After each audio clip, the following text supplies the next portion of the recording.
I have returned to playing this game.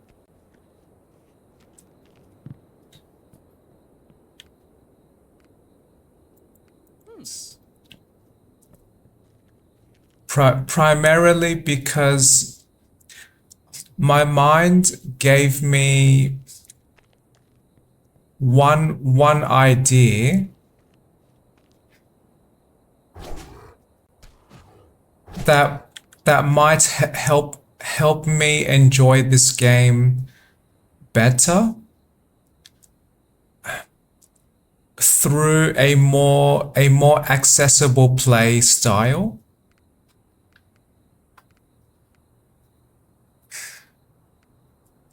So suddenly, when I was not playing this game, my brain told me, oh, why not play the warlock class again, but use this gargoyle summon to help fight for me, and to divide the enemy attacks from me.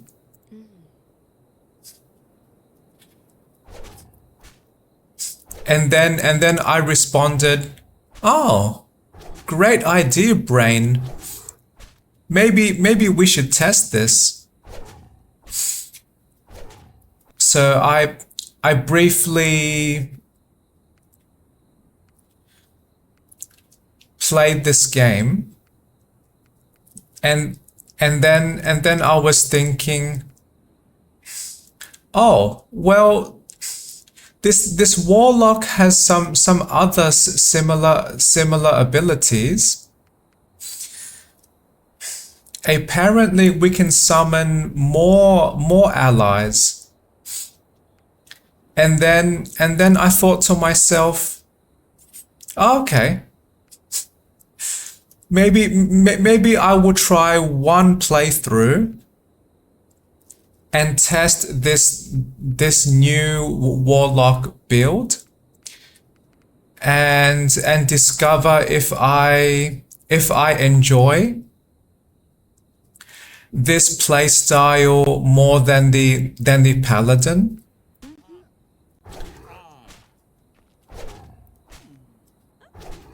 And the reason I stopped, well, one reason I wanted to try this new idea, even though I enjoyed my developed paladin playstyle, I still wanted something more. I still wanted a playstyle more accessible, or more better. And so I reassigned my warlock's skill points. I reassigned the attributes, and tested that intelligence seems to increase the damage of my summons. And I recovered all my skill points from weapon masteries and some other places. And instead I put most of those points, I assigned most of those points into my spell mastery, which I tested further strengthens my summons. Oh, I just want to quickly check something. Okay, level 40. Okay. And I borrowed some of my equipment from my other classes. So this helmet that my paladin was wearing, I now gave this to my warlock because I like this immunity to silence, and I borrowed some equipment from my wizard.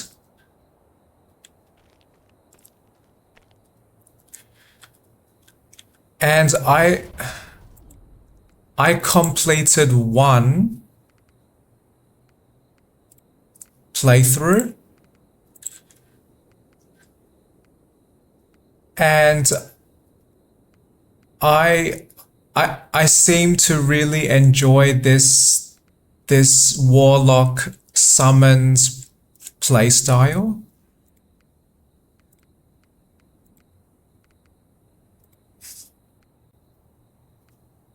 Which seems to be easier than playing as the paladin.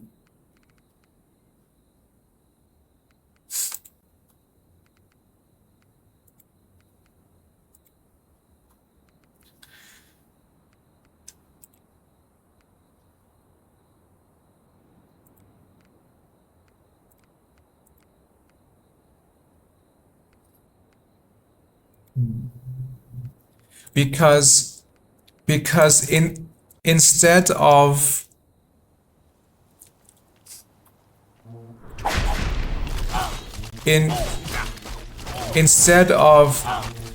running to the enemies as paladin and trying to trigger so much explosion magic,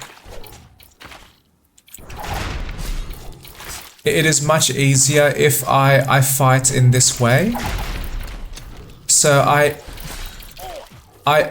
did read the warlock skill descriptions, and to enable the summon of these smaller creatures, I must build up this other effect named essence, and I confirmed that this magic ability triggers that essence, and to me that is much easier than trying to use melee weapons to trigger essence, because this magic has a much longer attack range, which makes that more accessible to me.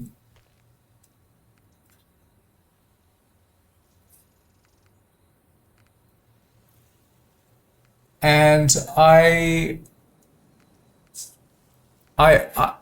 always struggled with using weapons in this game.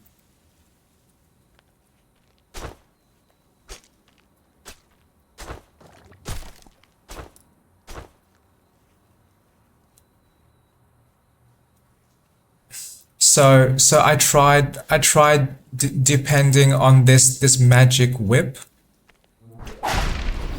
to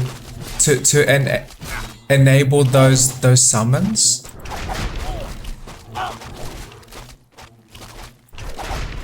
And I discovered these summons are fairly amazing. One reason for that's amazing is that they are this automated attacking force.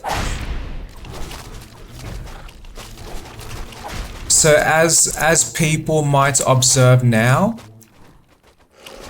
these summons just automatically find nearby enemies and just attack persistently. So that means that is much less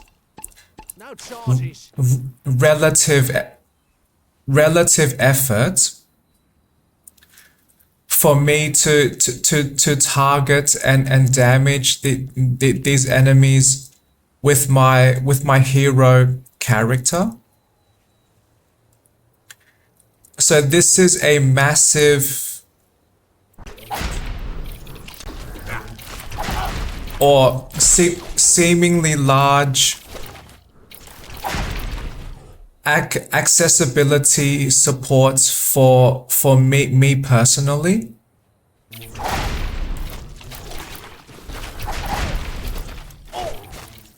Because I struggle to engage with games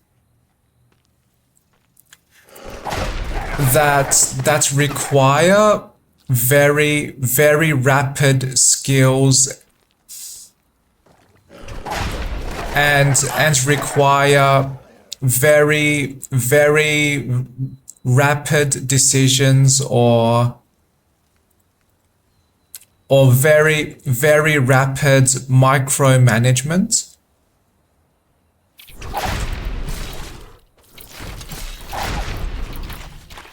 But if all I must do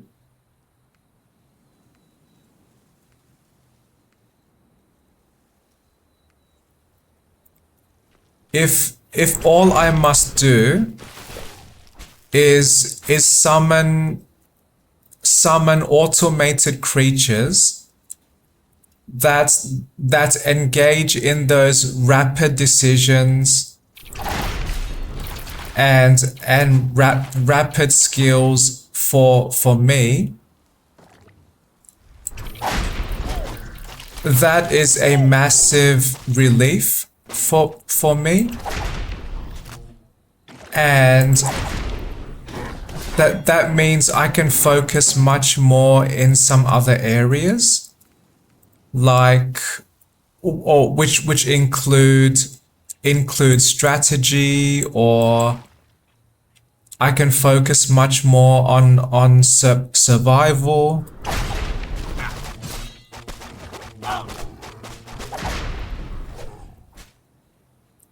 So I like to be able to depend on some other entities where I am not as strong.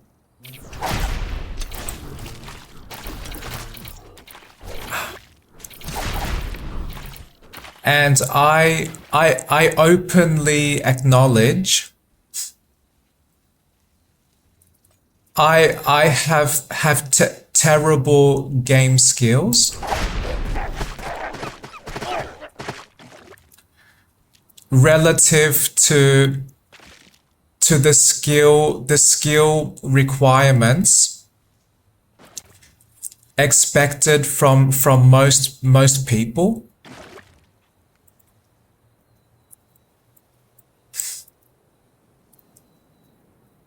So this is one reason this warlock class in this game is my new favorite class, because they provide a play style that is very accessible to me.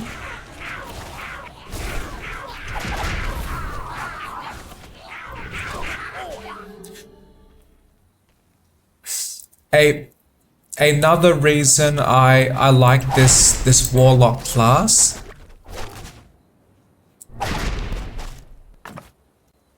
is Potion is empty. potion is empty.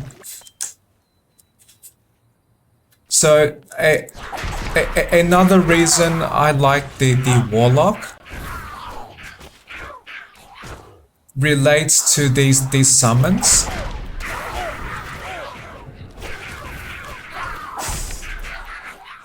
So having summons brings a unique strength to my team, because if there are more targets for the enemy to choose in any single battle, then that means the enemies are going to struggle to defeat my entire team, because their attacks and their damage will be divided between each member of my they will be divided between members of my team.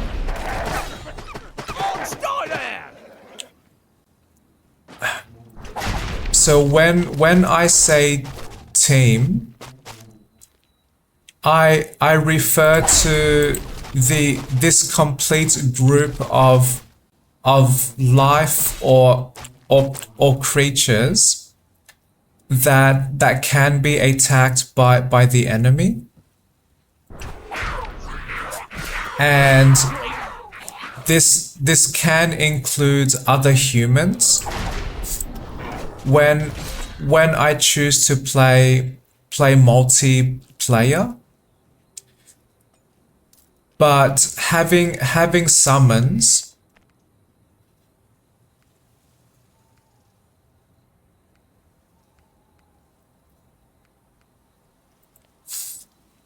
having summons increases the size of my team or my group, and that lowers the risk that enemies will focus all their attacks and focus all of their damage at me. So that means the ability to summon a larger size group can greatly increase my chance to survive.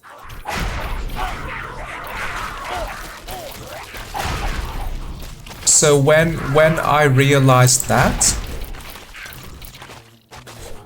this warlock class became more interesting for me to explore.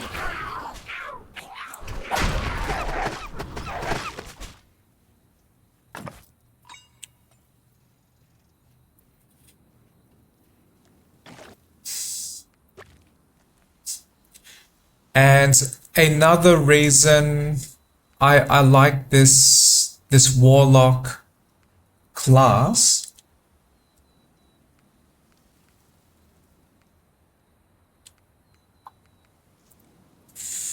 is I discovered this warlock seems to be much stronger than my paladin playstyle.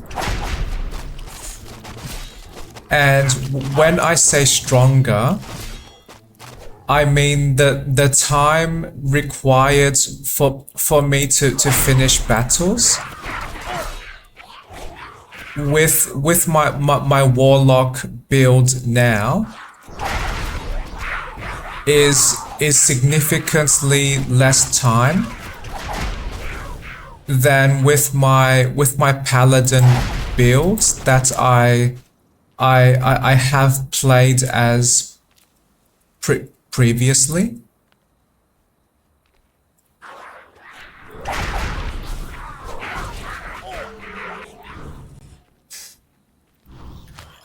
So what this means is I have discovered a class or discovered a playstyle in this game that I deeply enjoy, because this might be the most accessible class I have ever played, which is amazing at surviving, and having a larger group size supports the survival of my team, or supports my group. And the time I need to, or the time consumed to survive in battles is relatively small.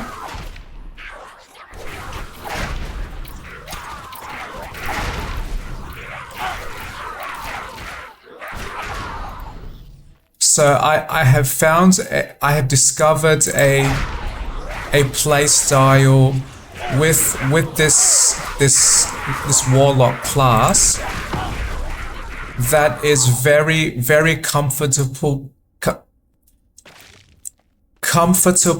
for me to play, and also very decent at helping me progress through this game. And that makes me feel happier.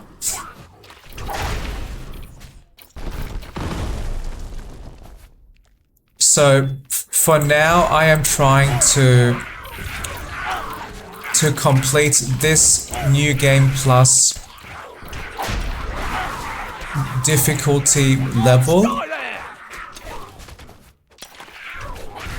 so I can try to extend the maximum levels of my warlock character some more, and just continue growing my characters in this game.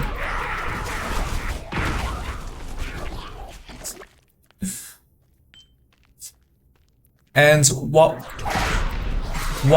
I greatly enjoyed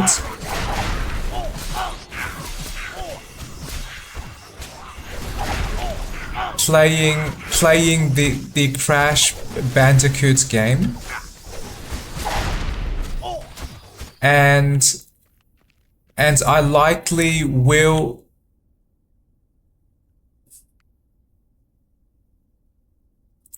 would enjoy replaying Crash Bandicoot 4.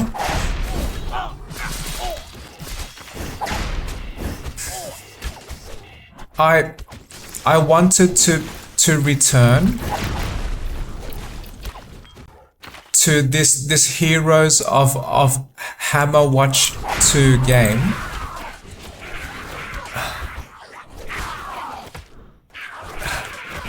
because I am very attracted to game experiences like this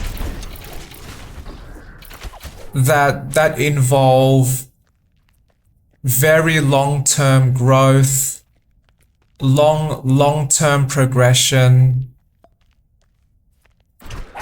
finding my own preferred playstyle, testing that playstyle, trying to optimize my chosen play styles,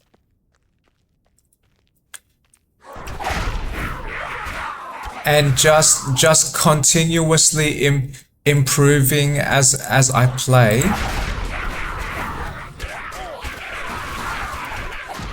is a very unique and very engaging experience that this Heroes of Hammerwatch game does give me.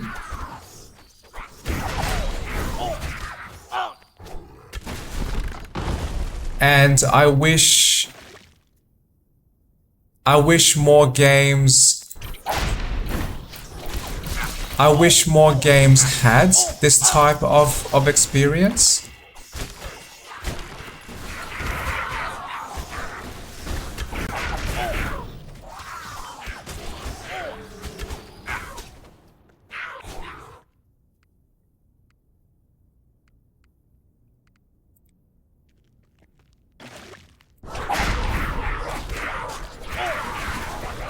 And this suddenly reminds me,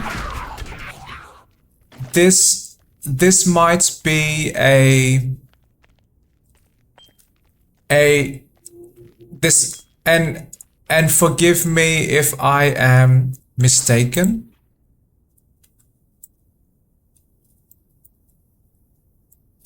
because I have not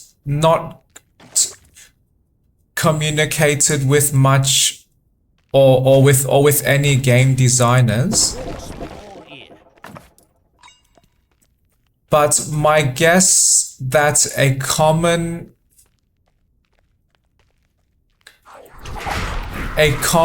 misunderstanding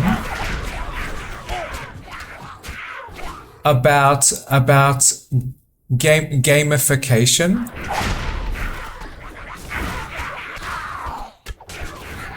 is that, and maybe I have been guilty of misunderstanding as well.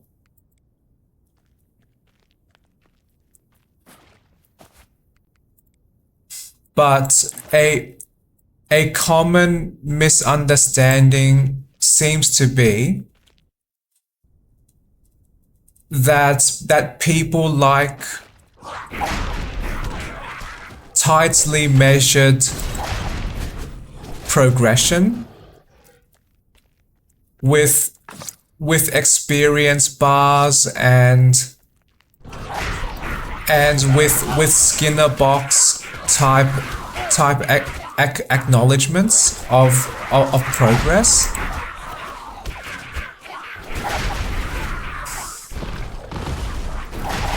And to some extent that might be true,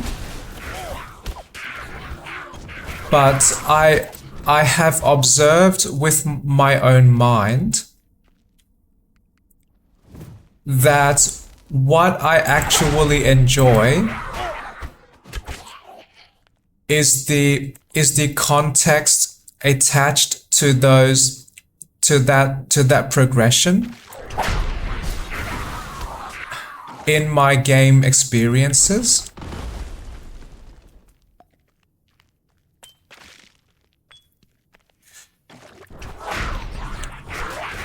So to clarify,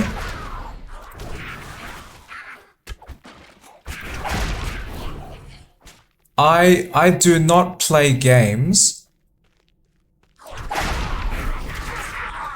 because I want to observe and perceive some experience bar that is always increasing. And I do not play games because I want those same field experience bars to give me messages about achievements and points.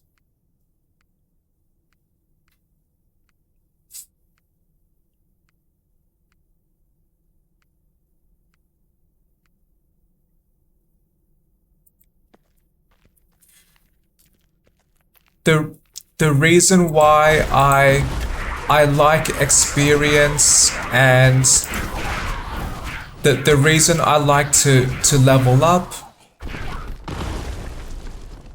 the reason why I like to progress in my games, and the reason why I like to have tightly measured progression is because of how the end result of that progression translates into a desired game experience.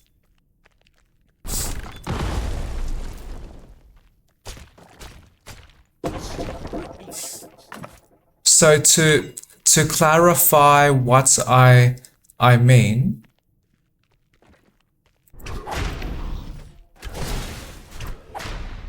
I will use the Pokemon game as one example.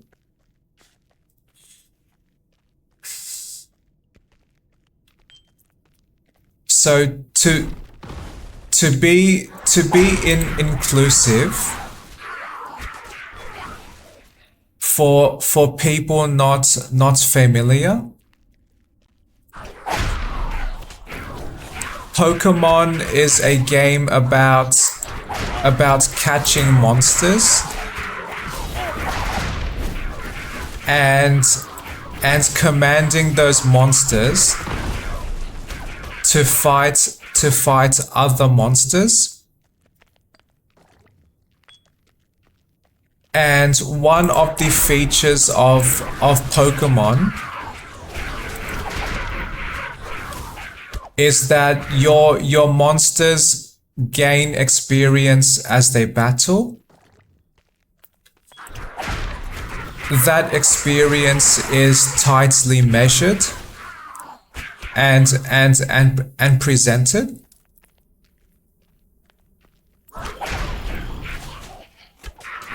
And when your monster's experience increases enough, those monsters can upgrade to a new level of battle performance.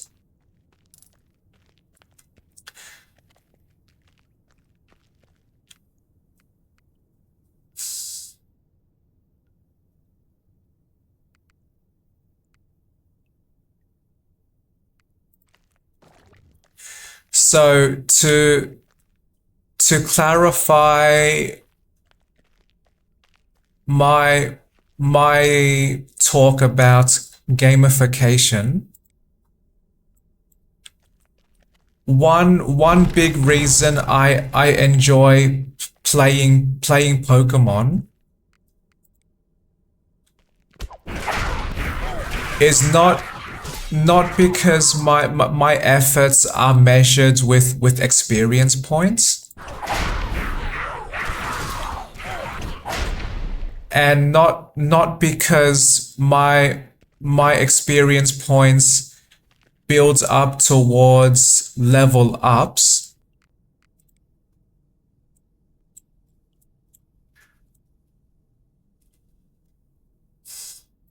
A big reason I enjoy Pokemon is because those level ups translate to my desired experience of always growing stronger.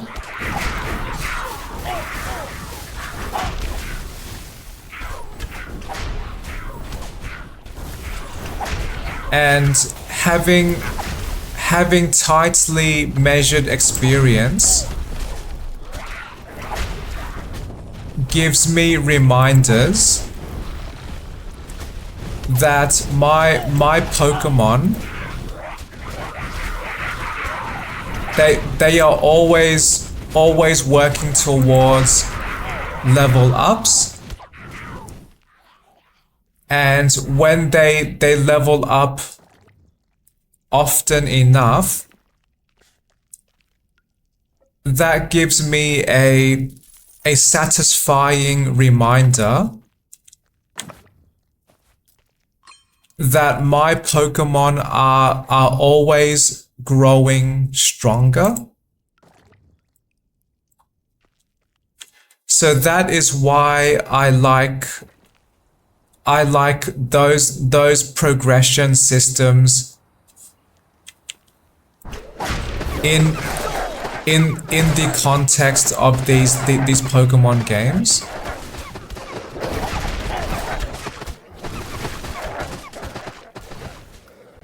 And quite possibly that same game design misunderstanding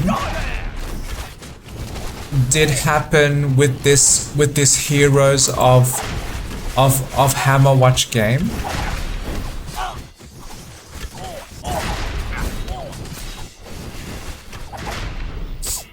So one reason I enjoy playing Heroes of Hammerwatch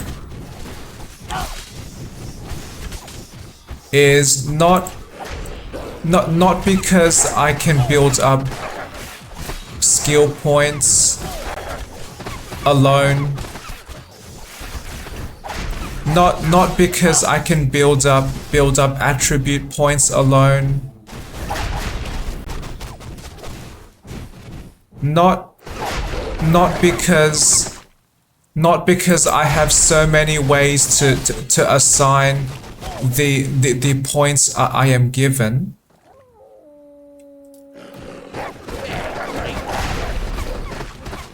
One reason I enjoy this Heroes of Hammerwatch 2 game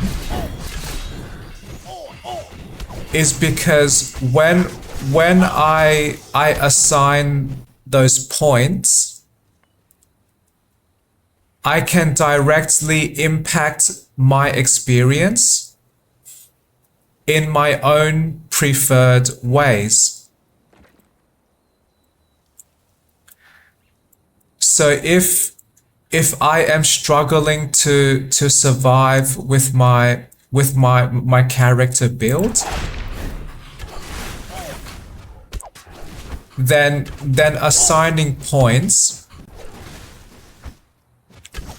enables me to impact my experience by reducing that difficulty. So if I want a tougher character, I can assign more attribute points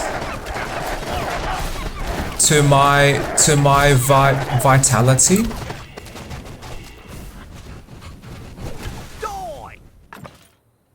So that is one simple example. And my guess is that many game designers have accidentally assumed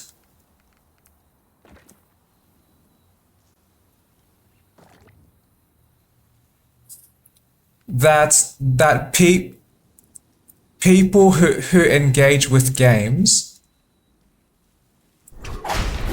they simply like having a large number of choices.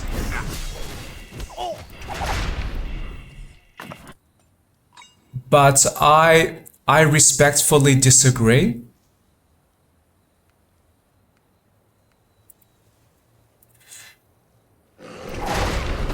Having choices alone does not make a game more engaging for me.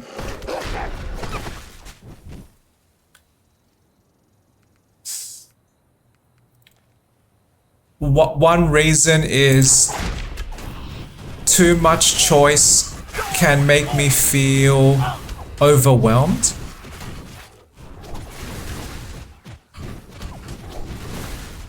But what I am most interested in is what those choices translate to as an impacted experience.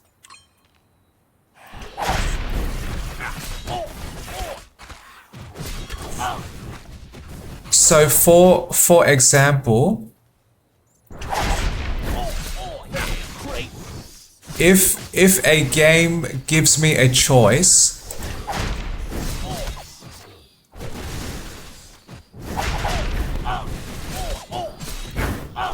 to increase the damage I can deliver by 5%. But if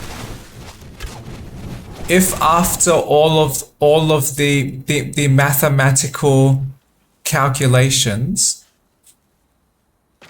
if the number of hits required for me to defeat enemies after that 5% damage upgrade is still the same, then that is a meaningless choice, because there was no impact to my experience.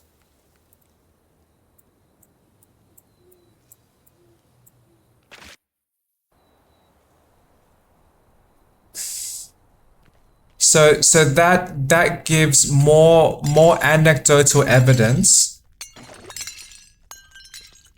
that when I play games,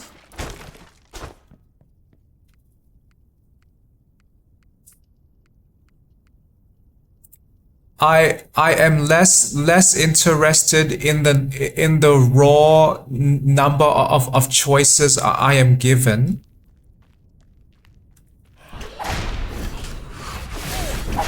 and I am less interested with raw numbers that represent specific choices, like 5% increase in this or plus 100 increase in that. I am more interested in the actual impact to my experience.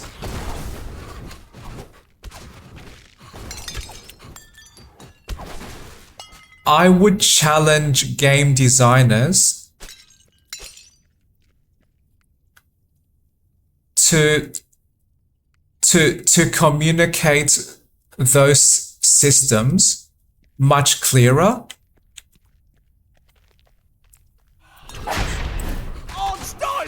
So instead of your game describing a choice as plus 15% damage,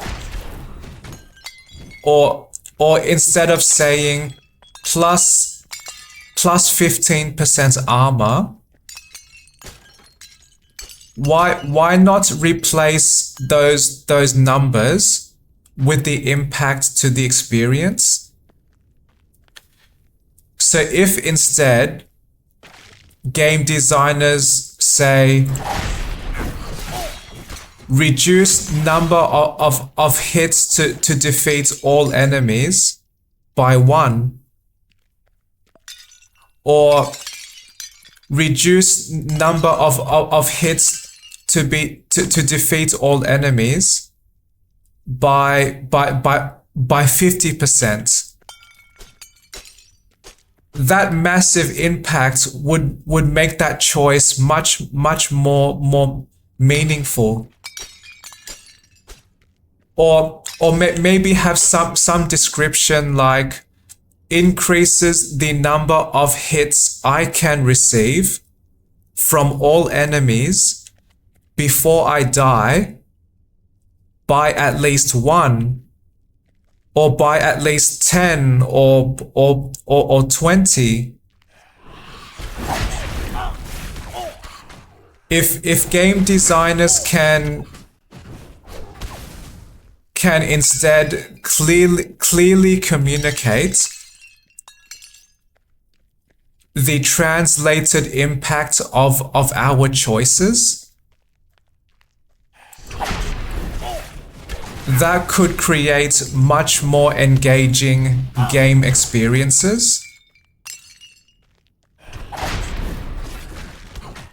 Because often one of the common struggles that people have with games is trying to understand the convoluted mathematical formulas and how those mathematics translate to actual game experiences created by those game designers. But if game designers can create systems that we can reliably understand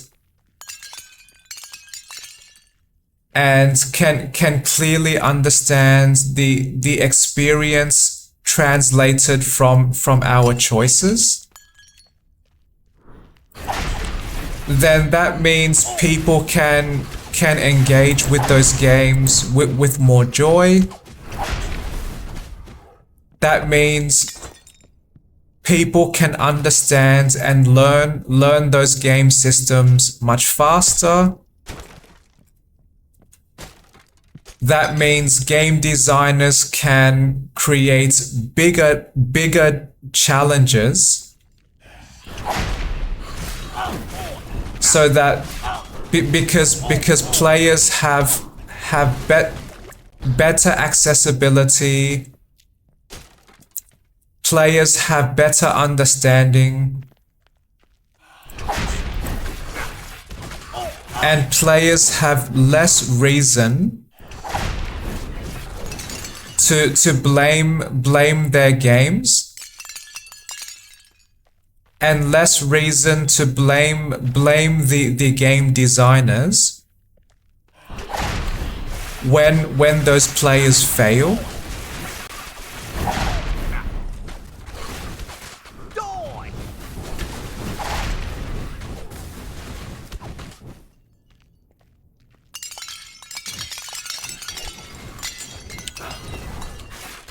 So yes, I realized this one piece of game design knowledge. I may have made those same mistakes myself, and I believe it might be helpful or at least interesting to share my understanding, so that future games can be designed and can be experienced much better.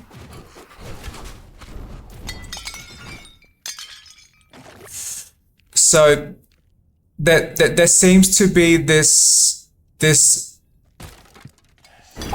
subconscious assumption that people who play games enjoy excessive choice and enjoy excessive numbers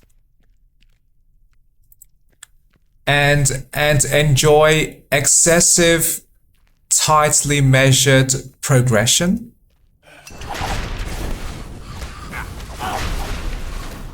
But I will respectfully disagree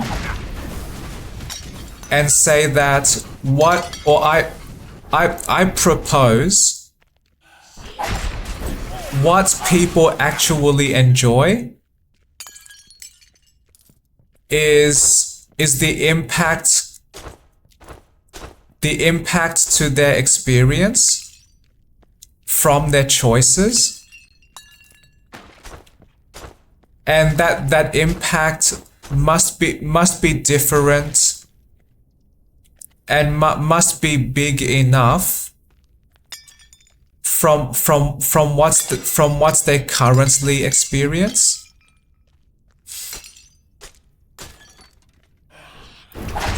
Because if the choices we are presented provides no meaningful change, then that is not a choice. That is an illusion of choice. And that means when I, at least for me, when I play games,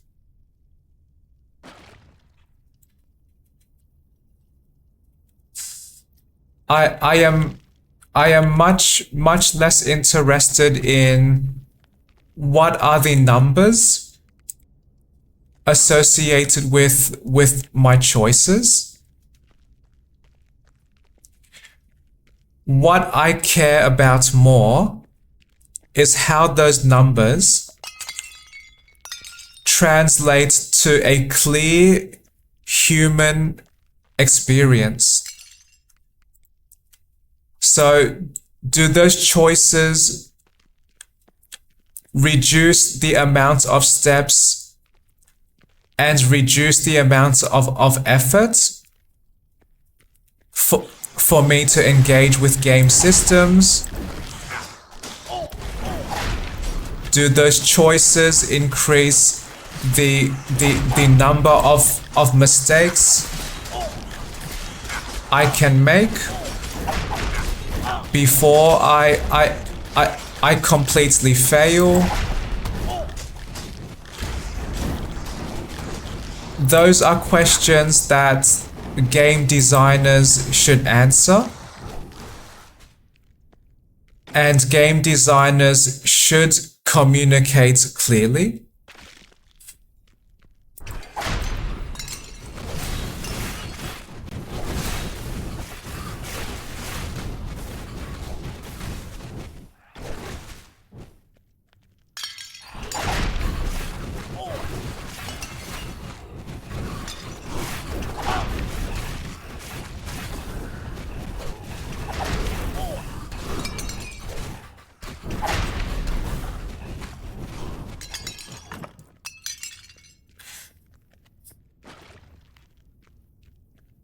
So yes, I wanted to share that partly because I may have realized that piece of game design knowledge that might not be obvious to most people.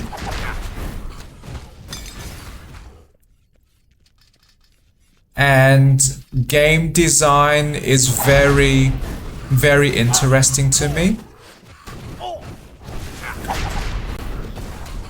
So that there are times, well, which means there are times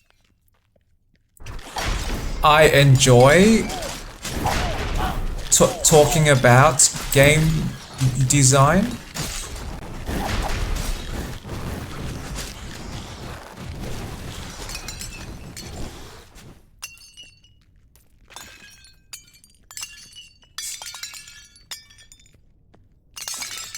So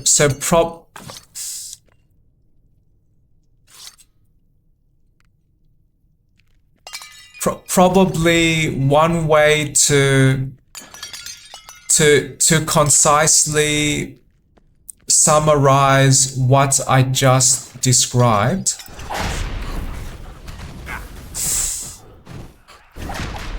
Game designers, please stop obsessing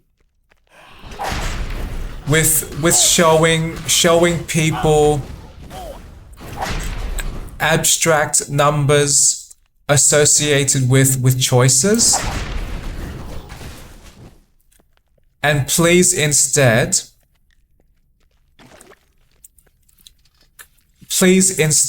communicate the actual impact to our experience.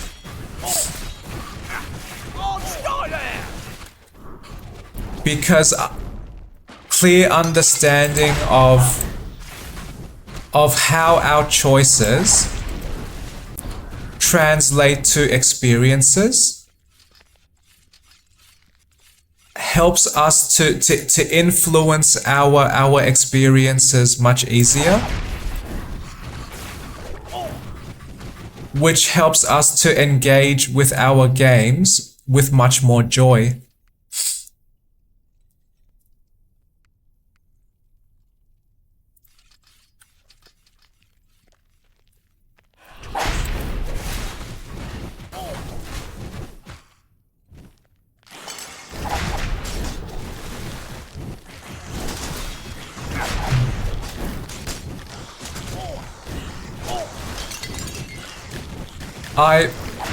I might be the type of person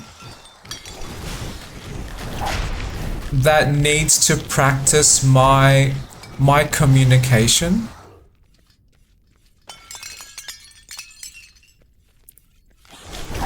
And maybe I need to describe complex thoughts in a very messy way before I can describe those same ideas in a clear, concise way.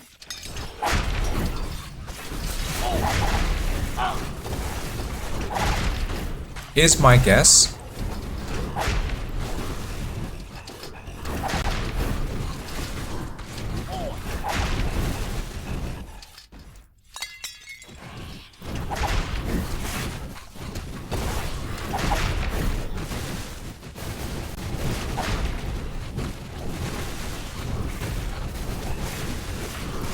But I like watching my small army in this game just actively find enemies to attack, and they are actively targeted by the enemies as well. So this is a form of game automation that I greatly appreciate. This ability to summon my own personal small army that is autonomous.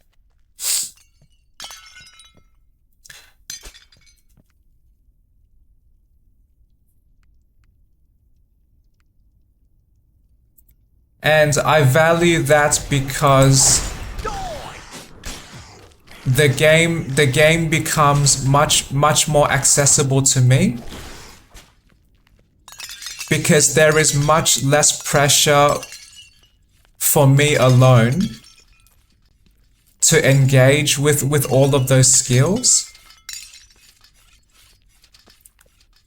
because my small army can fight for me. And that reduces my mental burden. So I have less risk of feeling stressed when I play. I I have less risk of feeling frustrated. I have less risk of too much uncomfortable struggle.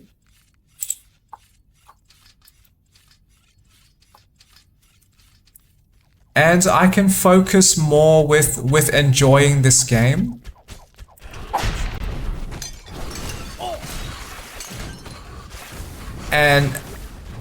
And focus much more with building the optimized experience that I want.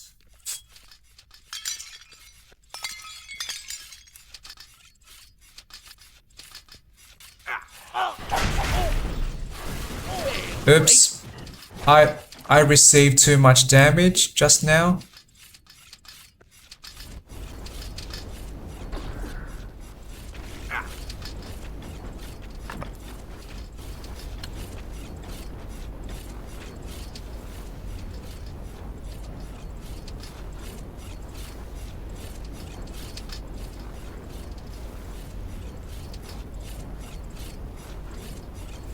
Wow, why does this cape give much more spell power than mine, which is at the same level?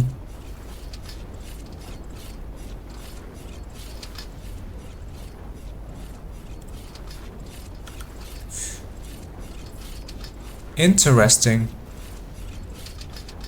I guess there are different grades of equipment, and some equipment types might simply be far superior relative to each other.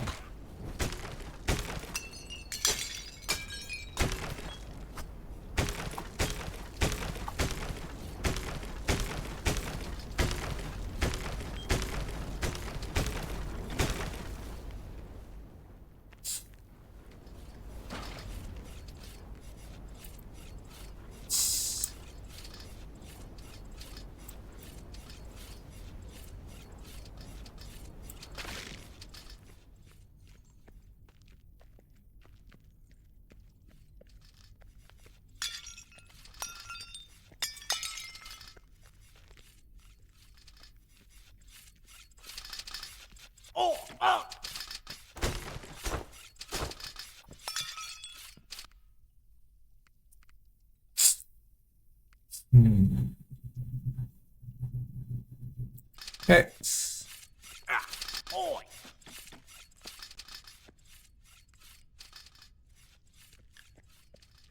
I did like how amazingly tough my paladin class was.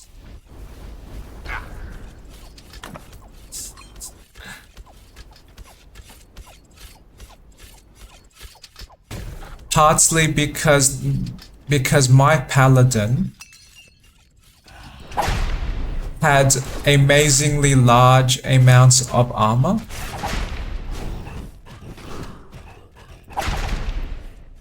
which might have helped protect me from damage from traps.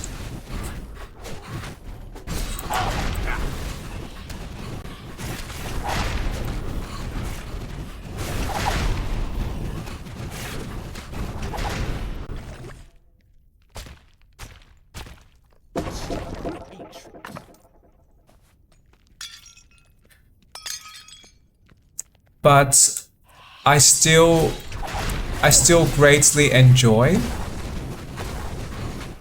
this warlock play style, because my warlock's toughness is achieved in a different way.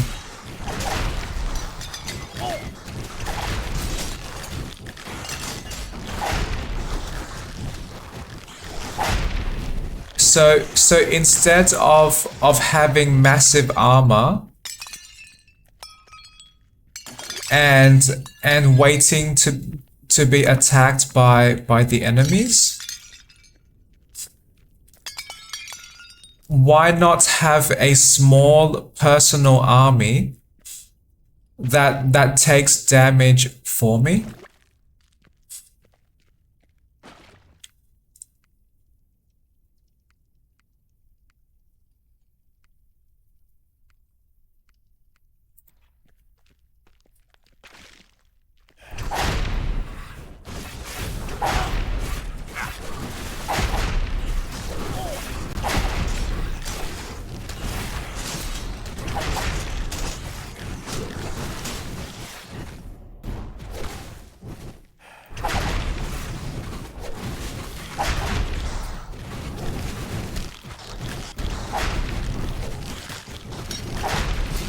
So I vaguely recall in one of my previous recordings of this game that I uploaded to this YouTube channel. I asked myself the question, why would I use magic spells when weapons were a 0 mana cost way to attack? And now I can answer that question more clearly. The reason I would use magic spells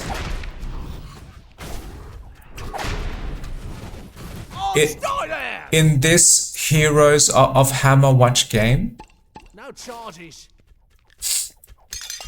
is because magic spells impact my experience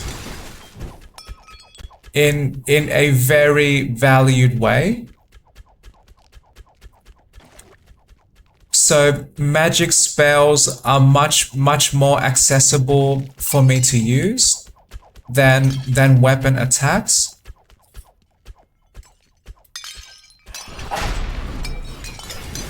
And magic spells typically have a much greater impact to my game experience than using weapons.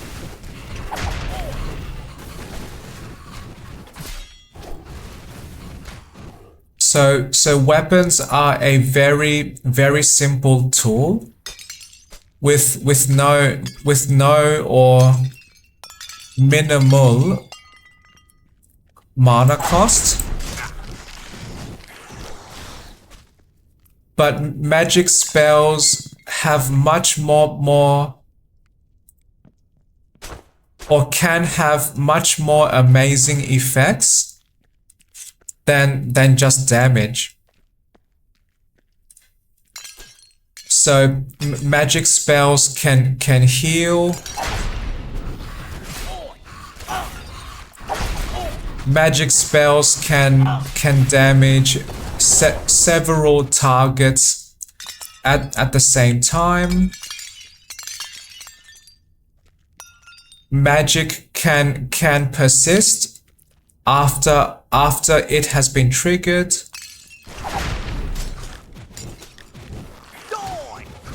Magic can help me summon allies.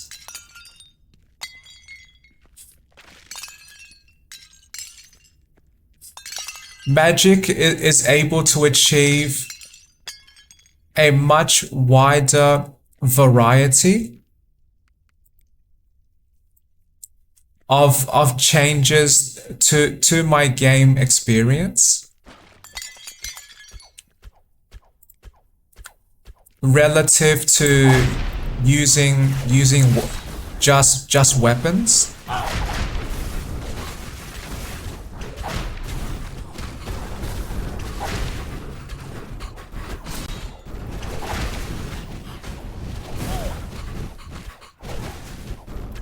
And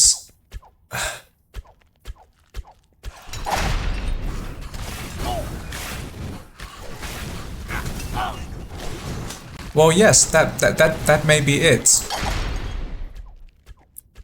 Magic spells enable me to impact my game experience in ways that I prefer.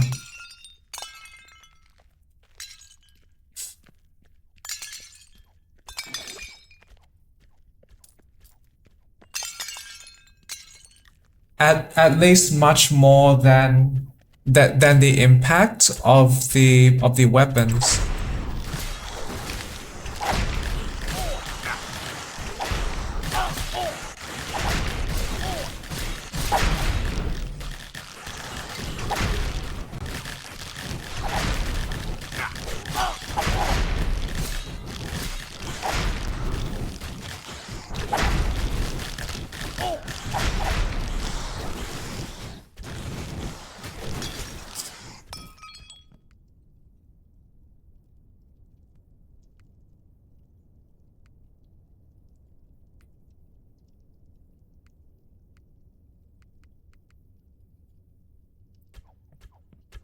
So I may have finally discovered in this Heroes of Hammerwatch 2 game a play style that is very accessible and very decent performing for me personally. And now I feel happier because I can engage with this game much more easily in my own preferred ways.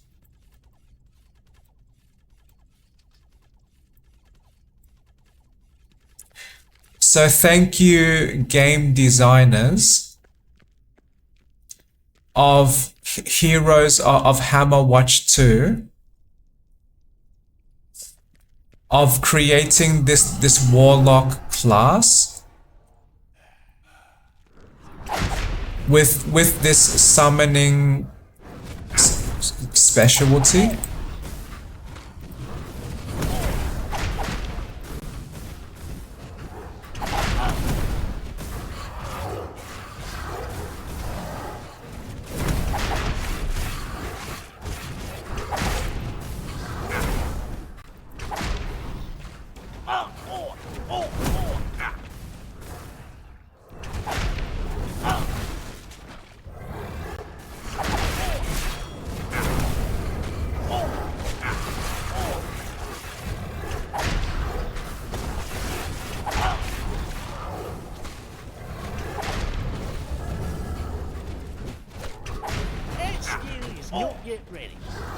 That skill is not ready yet. That is a very dramatic expression.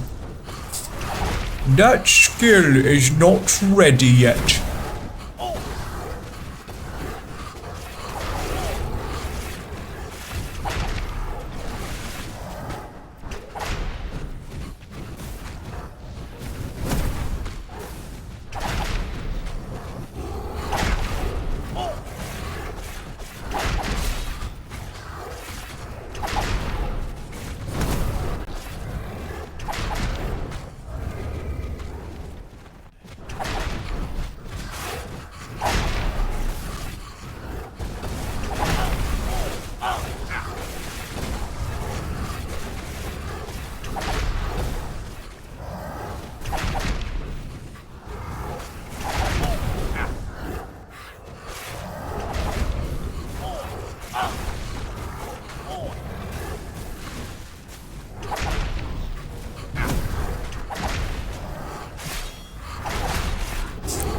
and I was pleasantly surprised.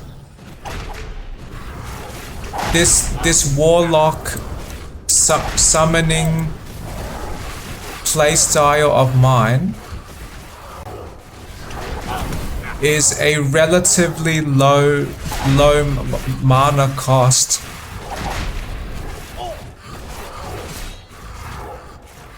which means this desired playstyle for me is more accessible.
Whoops. I did not mean to magic whip the boxes.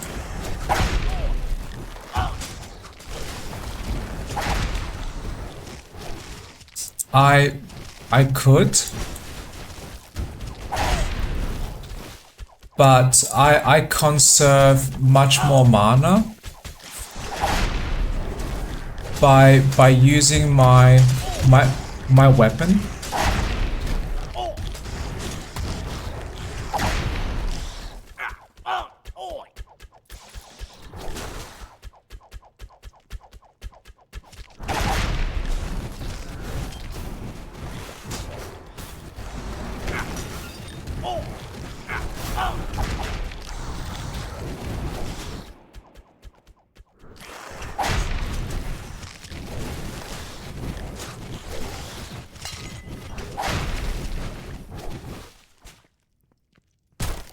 That whip sound is slightly funny to me.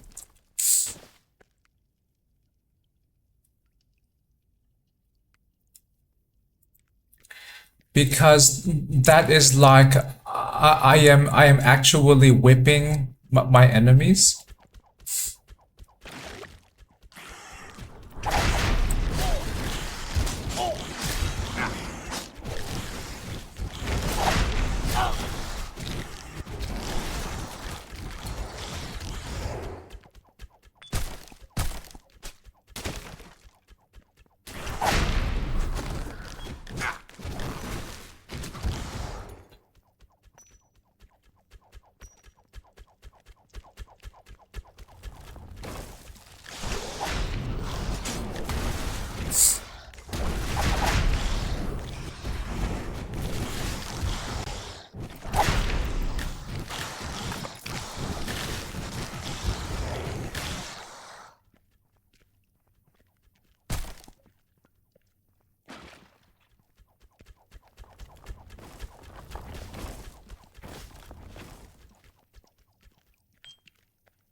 That skill is not ready yet.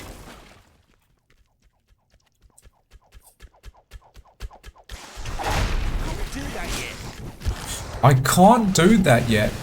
I just can't.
Yay!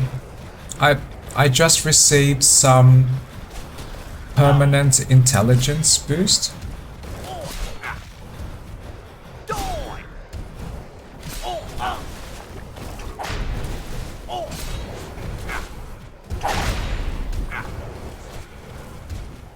And this is one reason I wanted to have summons. Because when fighting those ghosts, there is less risk. Less risk I will receive Shadow Curse. Because those ghosts will attack my summons.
Oh, my summons actually are damaged by traps and by the environment.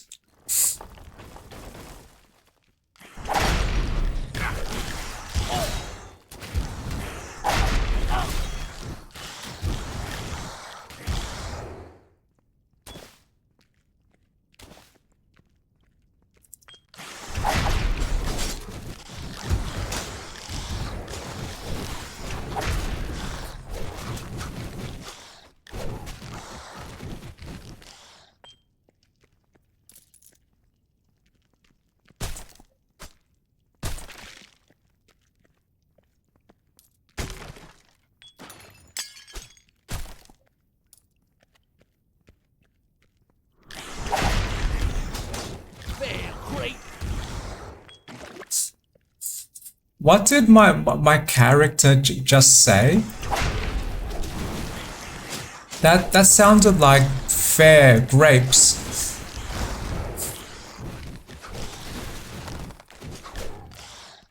Is my character giving away fruits for free? Fair grapes.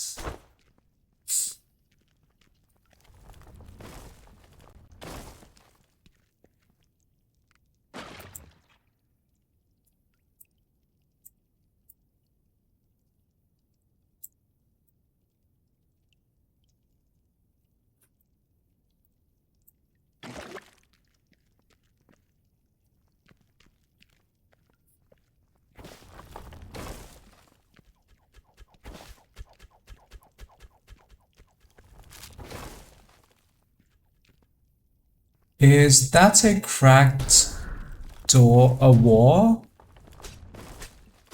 No. Okay.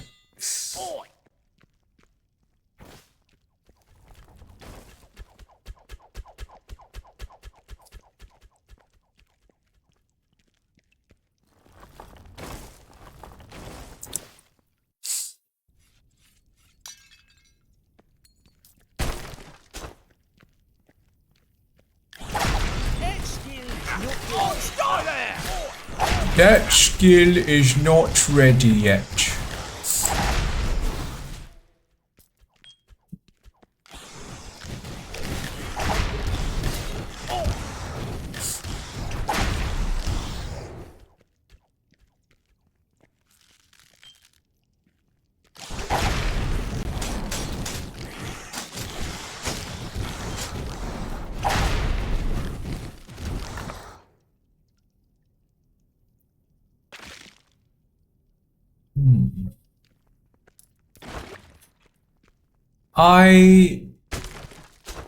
I currently like this warlock class.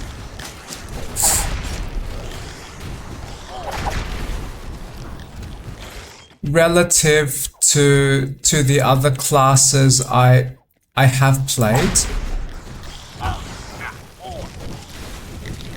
at this time.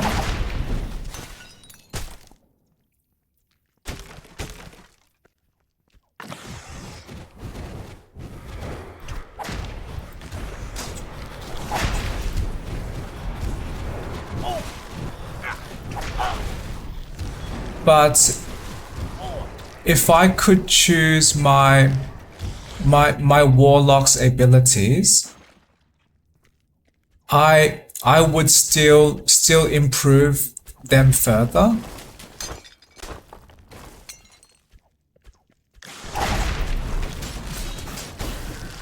So for example, these small blue creatures that I summon, why do they have to be activated by my ability? Why can I not have 10 blue creatures always persistent like the gargoyle? That is one change I would make to this game if I could. And I would then give my warlock the same healing ability that the paladin has. So that means I can survive much easier with my warlock, because I can heal myself. I can heal my summoned creatures. And if I am playing with other humans, I can also heal them as well.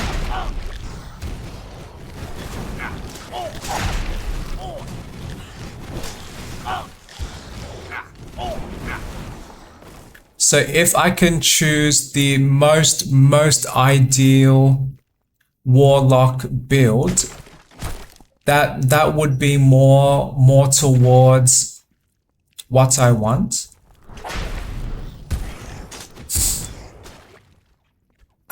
And even more than that, that's ability that this warlock now has that reduces damage of enemies in some aura area. I would replace that with something like in a much larger area, all of my allied creatures and allied humans receive a damage bonus and a toughness bonus.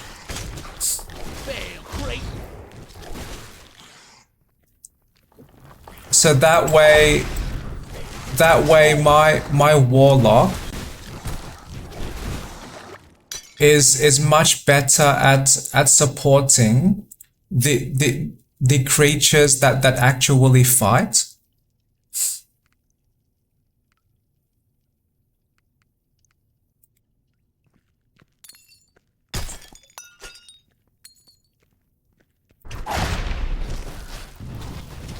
Because currently this game does not have a class that has that role. So Paladin can heal, but there is no class that specializes in causing the entire allied group around them to be stronger. That is a role I would like to engage with. So that means I do not have to be super mega ultra skilled superhero, but I can support the other super mega ultra skilled superheroes in my team.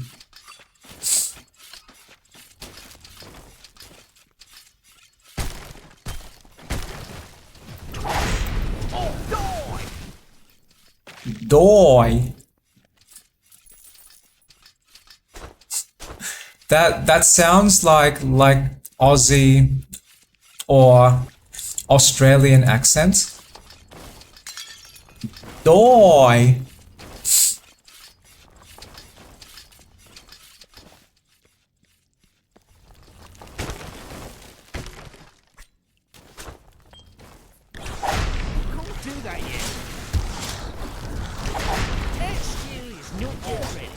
That skill is not ready yet. Yeah, nah.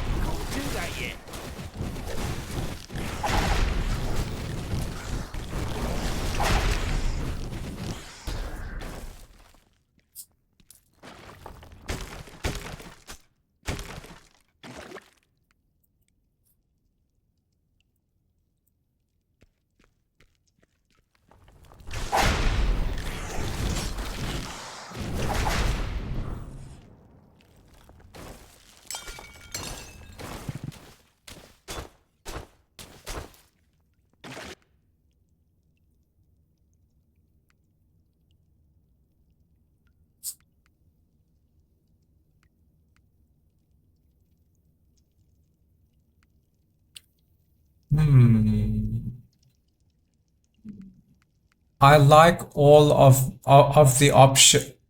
I like all of the choices, or I like what I already have that is being proposed to trade away.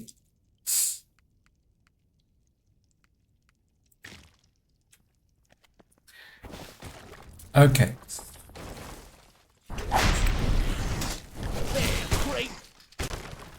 Fair grapes.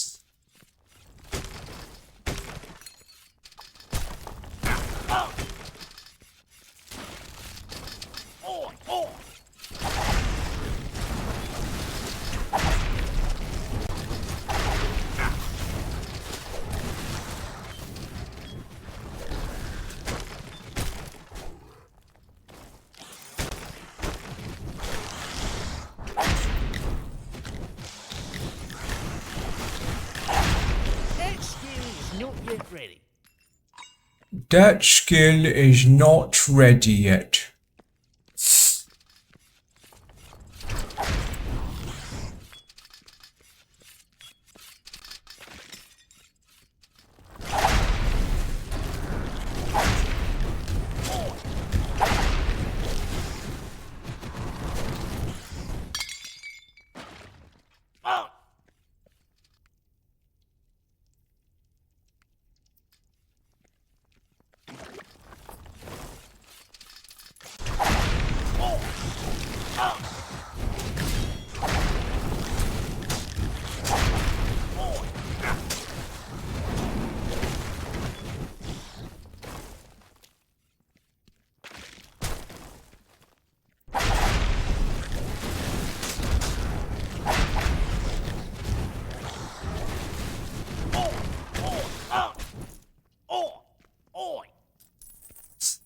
Oh, ooh, ooh, ooh, ooh.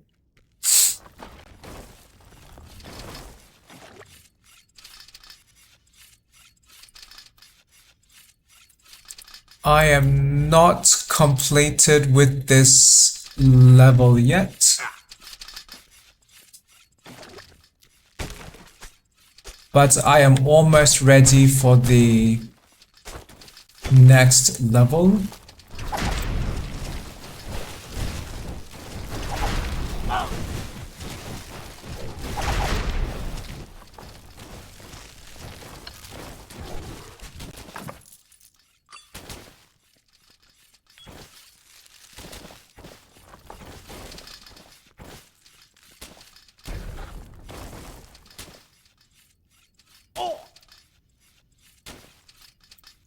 I am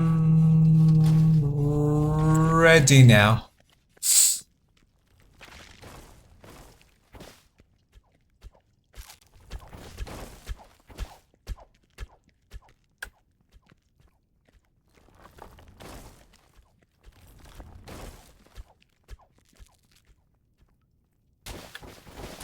So this upcoming boss battle is a great opportunity to show how strong my summons are, because of how quickly I might be able to finish this battle.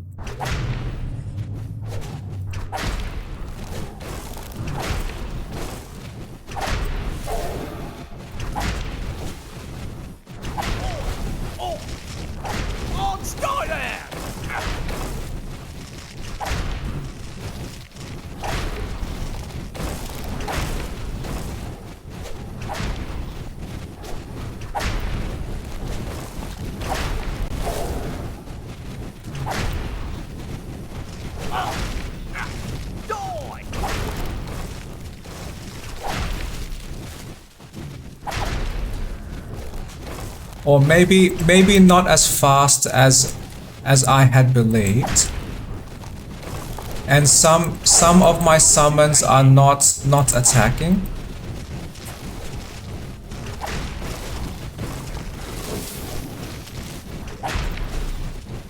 Although the summons were amazing at clearing all of the smaller plants.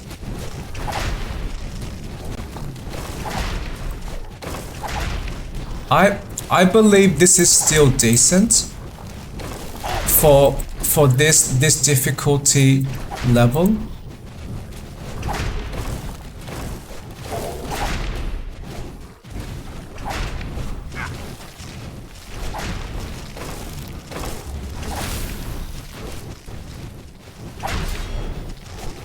I like this. My small army is just destroying all of the enemies in this battle. Yay! I like my summons. I will support my summons so much. If I could, I would use abilities that strengthen and heal my summons.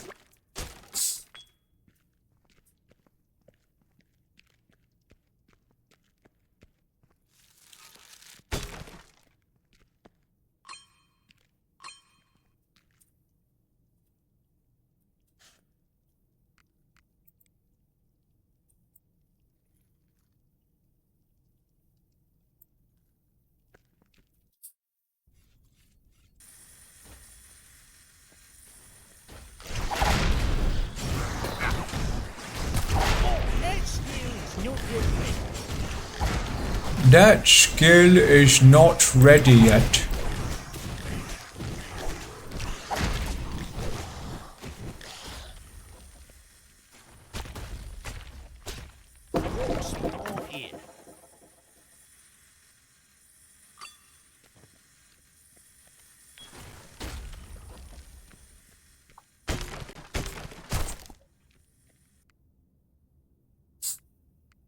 Oh, I like this trade. I am not using weapon speed, but much iron. Yes, please. I am the Iron Maiden.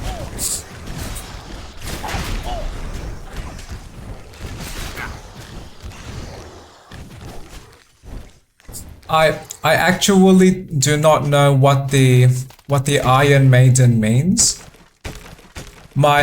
My brain just gave me that random phrase.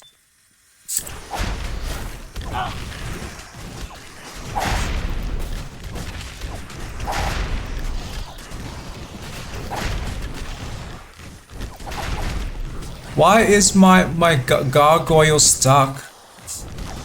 They are not moving.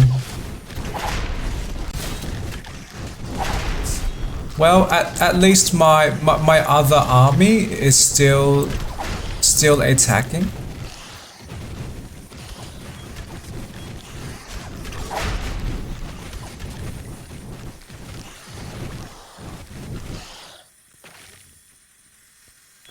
Oi gargoyle, please wake up.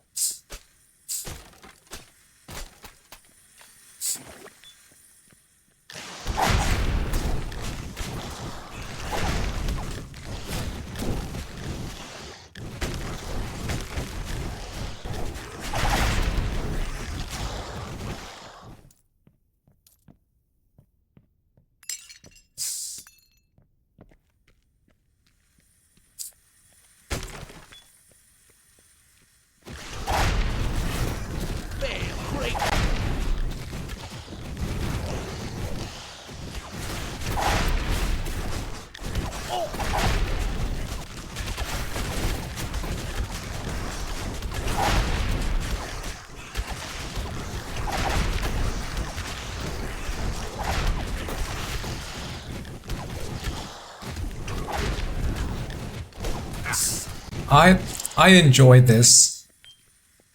I can fight enemy armies with my own army. Go summons.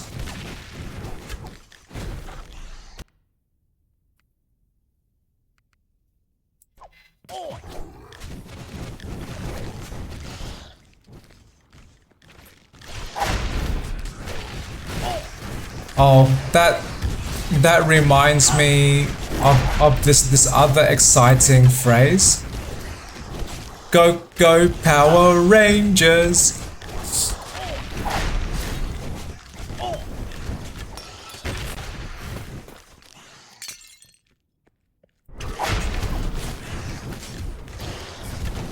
So For people not familiar, that is a phrase from a very old television show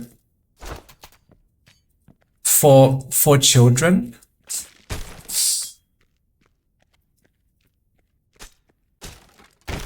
And those Power Rangers were this squad of elite fighters with amazing technologies that helps them fight monsters.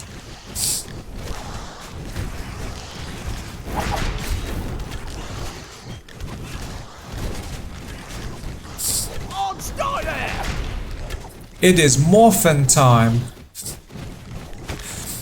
Mastodon, Pterodactyl, Triceratops, Saber-toothed tiger, Tyrannosaurus.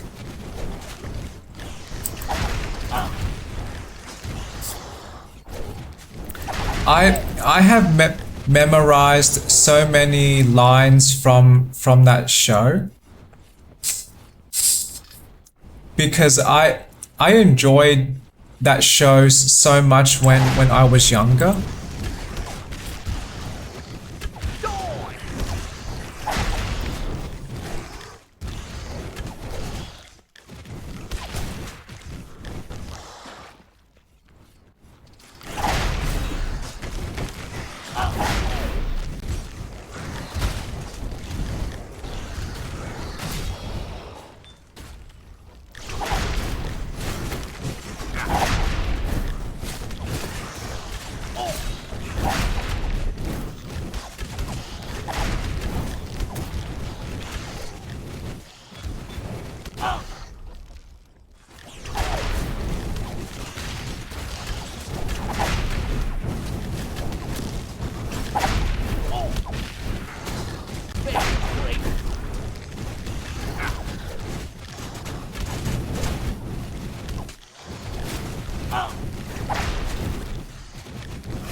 I can't do that yet.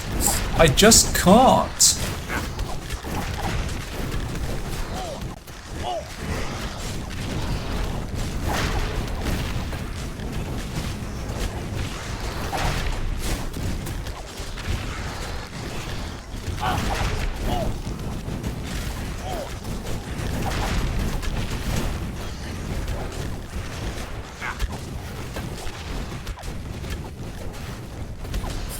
I like my summons so much in this game. They are very, very supportive, and I want to support them back.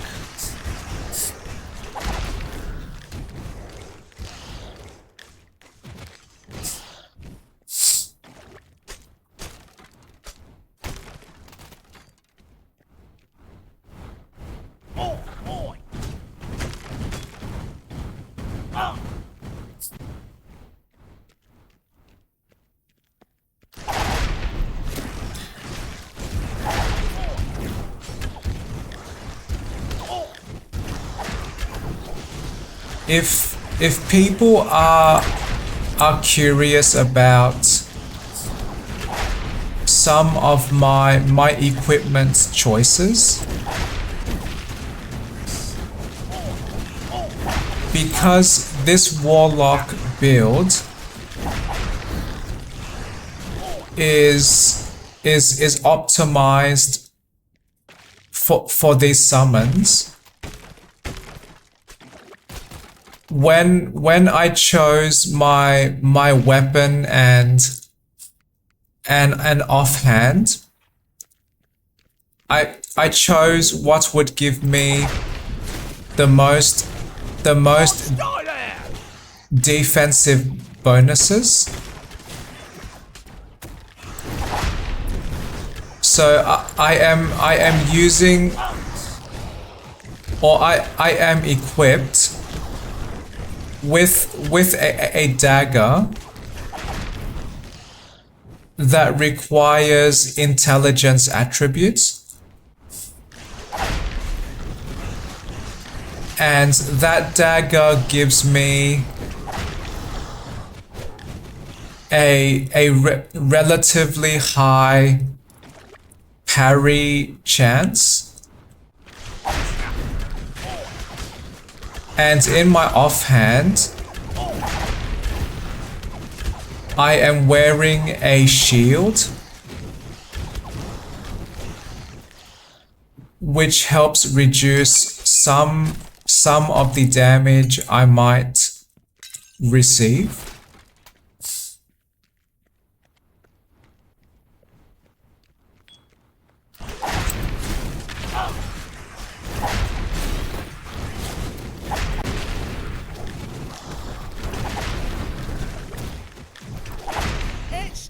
Not yet ready. That skill is not ready.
Okay, shadow chest and those shadow traps.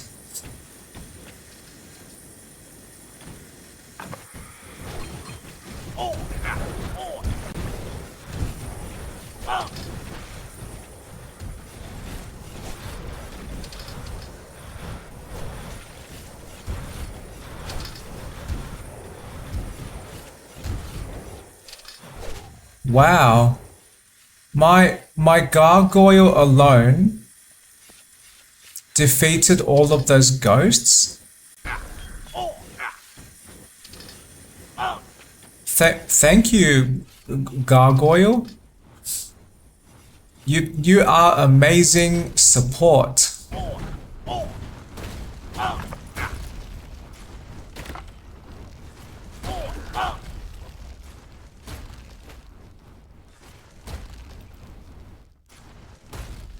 Okay, and there is more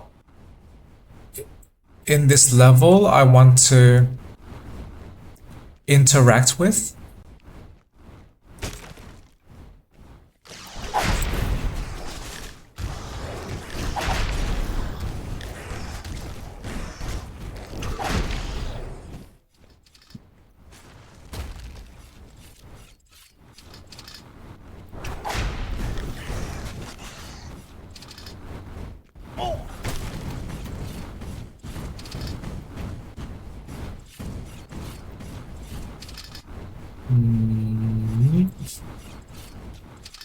I believe I am almost finished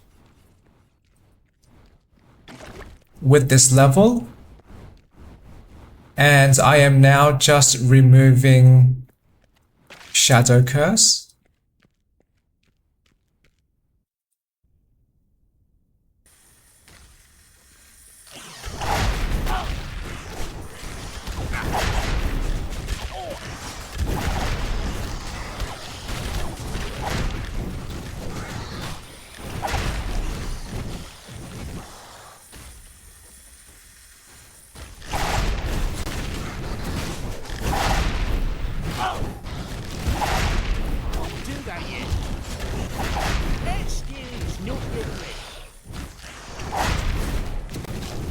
That is many enemies,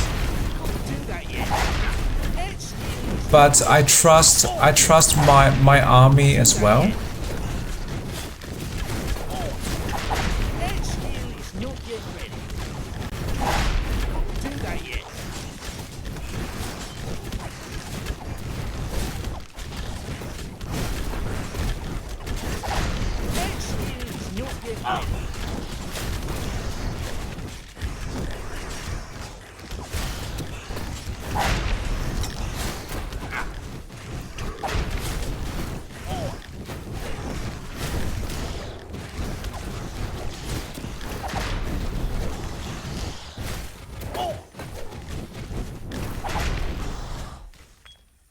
Great.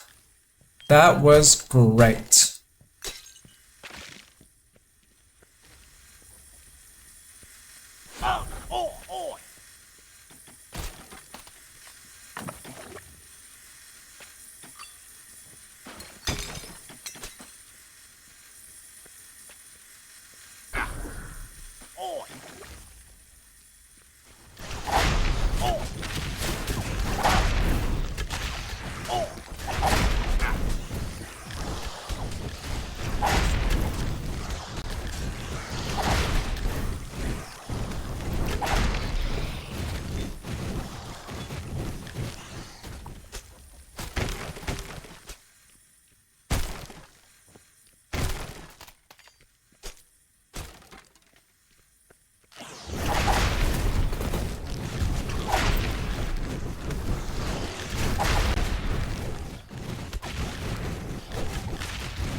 I have observed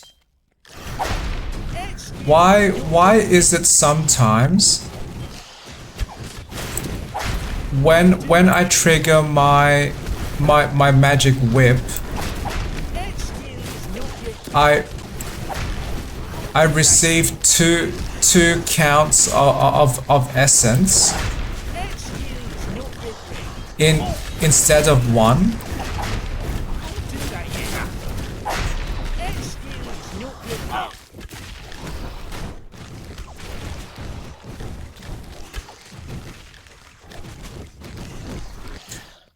I appreciate that sometimes I receive more essence, but I would like to understand why though.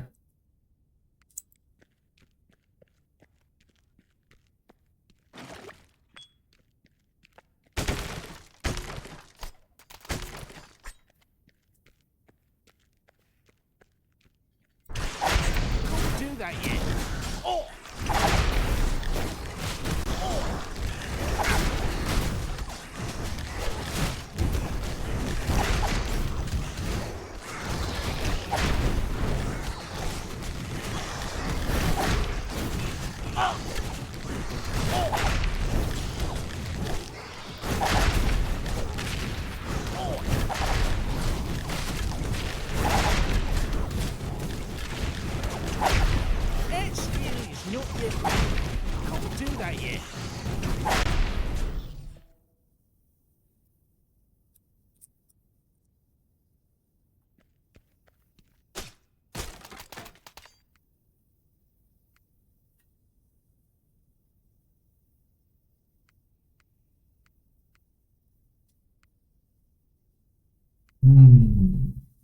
So which one of these? Well, more resources would support me. And maybe more fire resistance? Okay. Oh, I see that crack.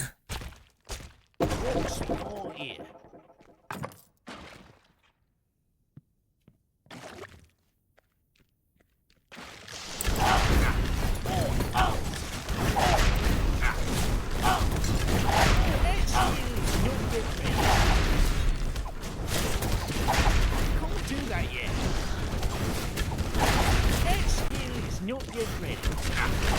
Can't do that yet. That skill is not yet ready. Can't do that yet. That skill is not yet ready.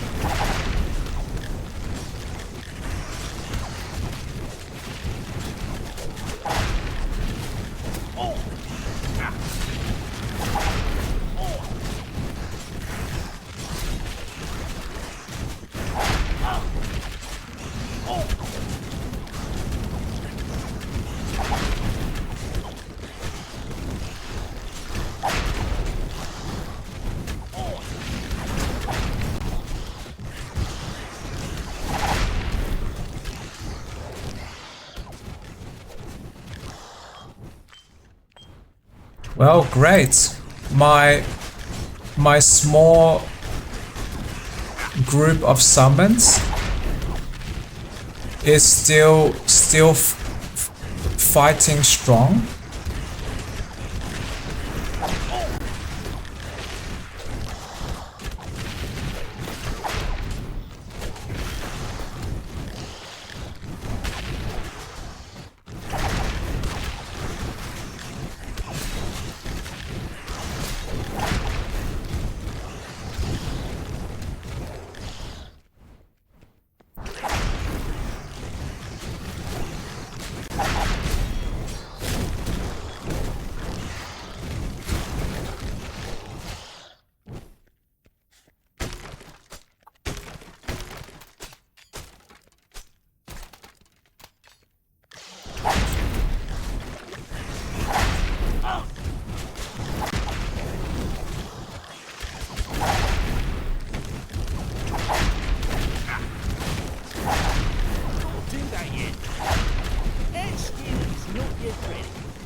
Not yet ready.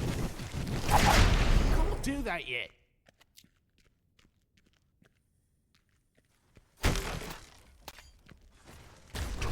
Okay. Okay. That skill is not yet ready. Can't do that yet. That skill is not yet ready.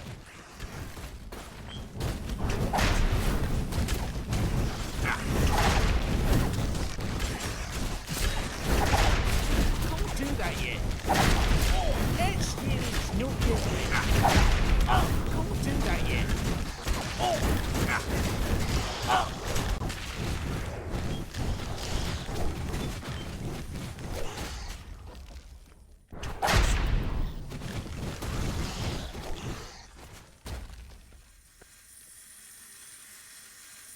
Okay, I might now be ready to open this shadow chest.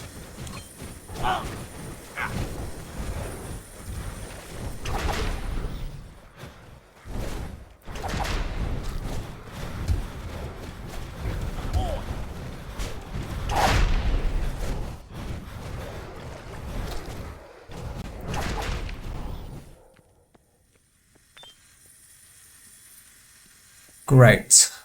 Very, very, very great.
That skill is not ready yet.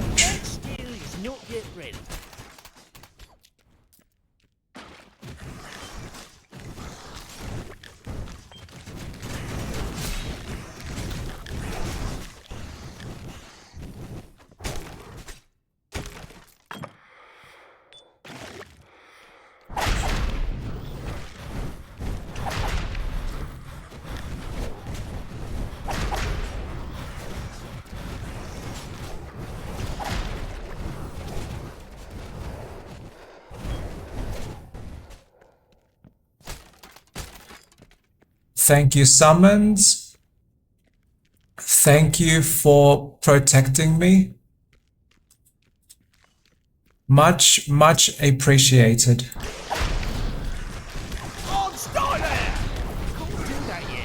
On star down.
That skill is not ready yet.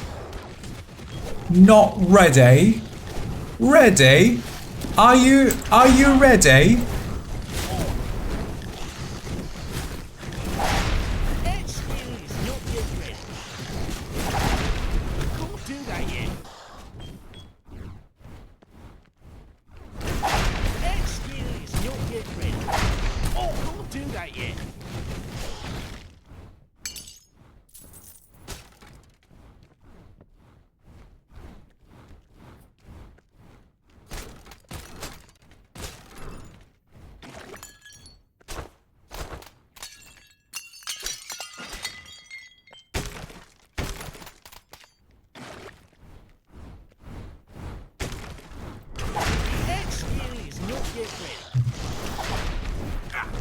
I I was also thinking, because I recently enjoyed playing Crash Bandicoot, I am now interested in researching. Is there any game that exists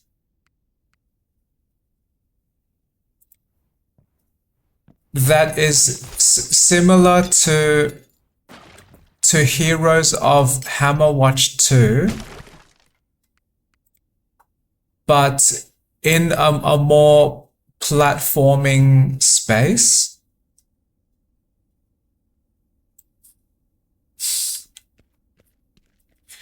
It would be awesome if I can play a series of levels that has a similar experience of running through a corridor as Crash Bandicoot, but instead I can fight monsters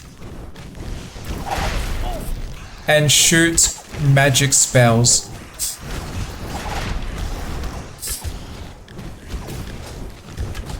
Or I have summoned allies that always follow me, and those allies always remove dangers for me.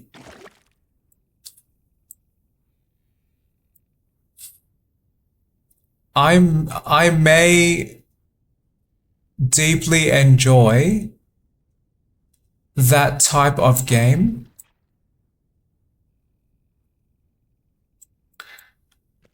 especially if executed really well.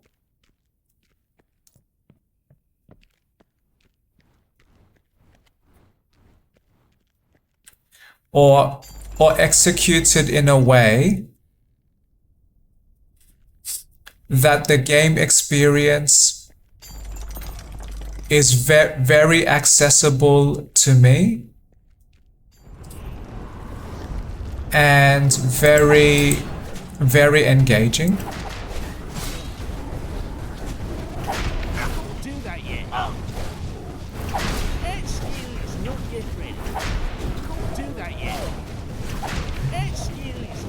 ready. Can't do that yet. Excuse not yet ready. Can't do that yet. Excuse not yet ready. Can't do that yet. Excuse not yet ready. Can't do that yet. Excuse not yet ready. Can't do that yet. Excuse not yet ready. Can't do that yet. Excuse not yet ready. Can't do that yet. Excuse not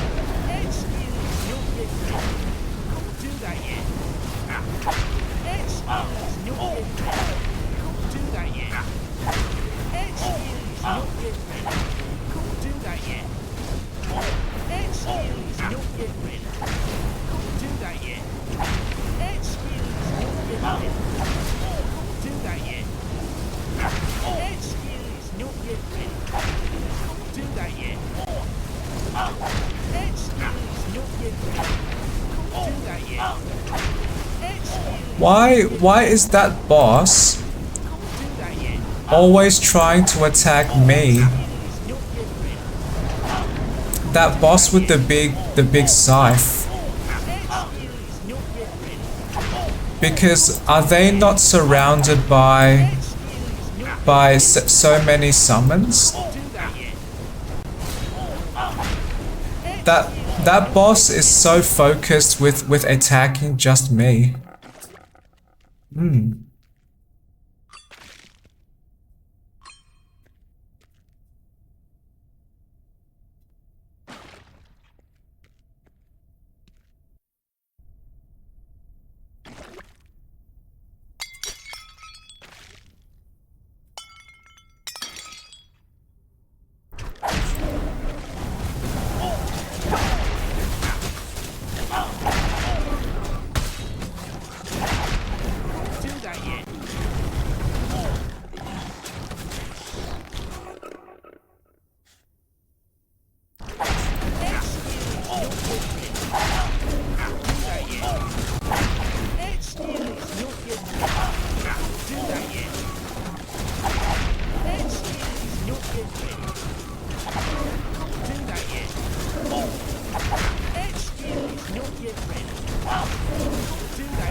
That skill is not ready yet. That skill is not ready yet. That skill is not ready yet. Do that yet. That skill is not ready. Do that yet. That skill is not ready. Do that yet. That skill is not yet ready. Do that yet. That skill is not yet ready. Do that yet. That skill is not yet ready. Do that yet.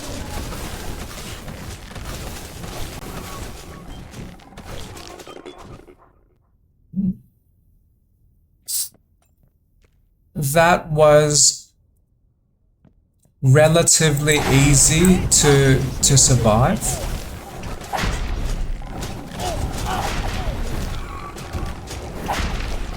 Do that yet.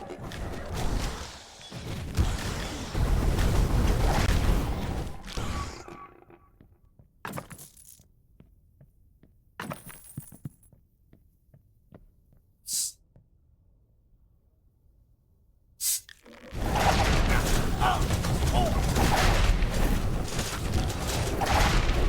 skill is not yet ready. Do that yet. That skill is not yet ready. Do that yet. That skill is not yet ready. Do that yet. That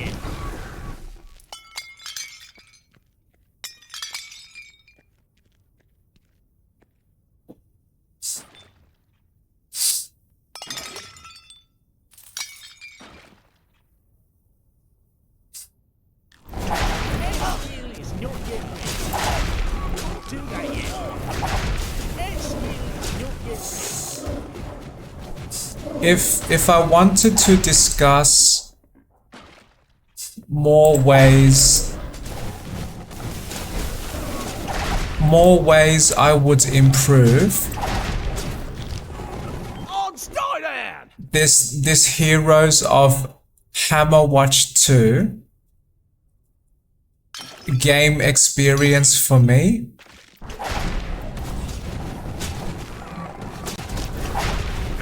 Do that yet. I would borrow some of the game design from Crash Bandicoot.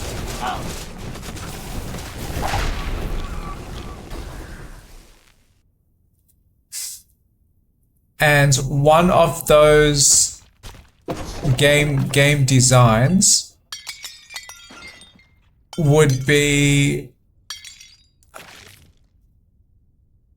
faster retries from failing.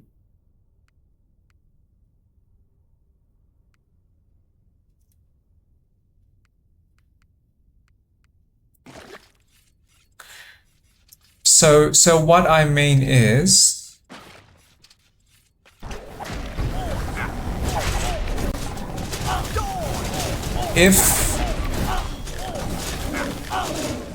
if in Heroes of Hammerwatch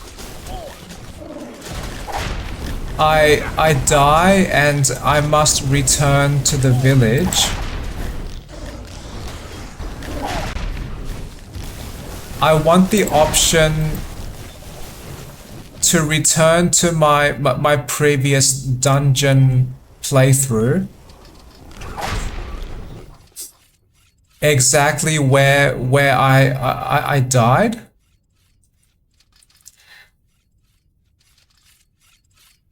And the reason I want that experience is that this would encourage me to try again much more each time that I fail. And that would reduce much of the tension that I experience when wanting to to achieve something at the end of a playthrough.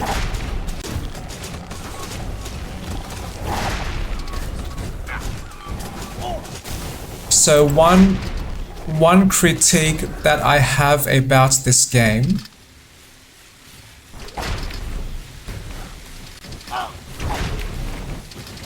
is that if I die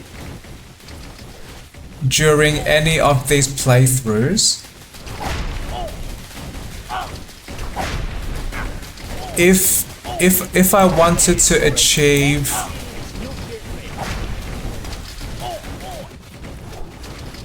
all the rewards from defeating the final boss,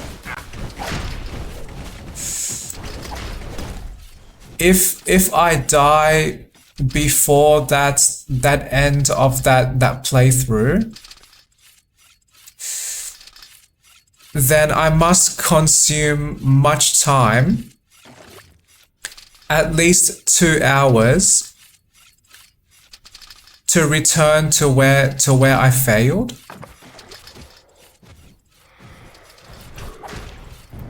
And that to me is poor game design, because that does not encourage people to be resilient and to try again. Instead, that encourages a fear of failure, which I dislike.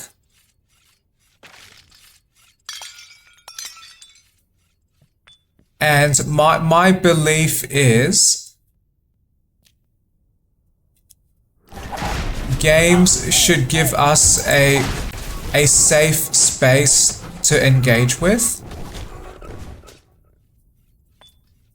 that rewards and celebrates failure.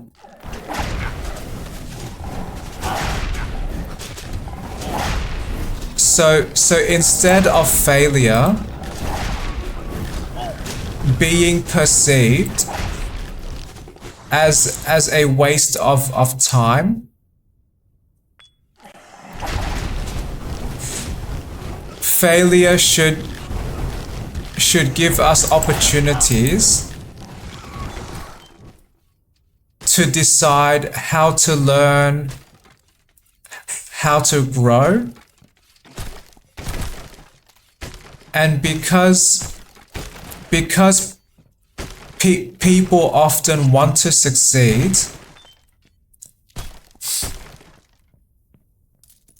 we should be able to return to our journey exactly where we failed and when we failed as well.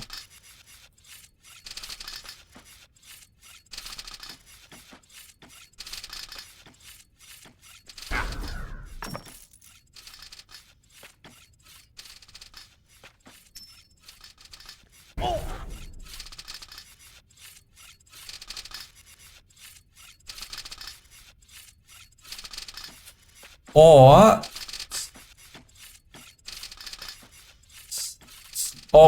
alternatively,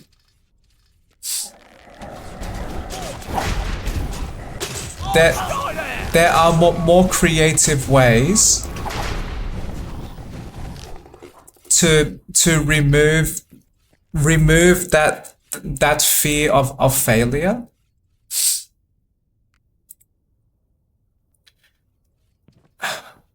One example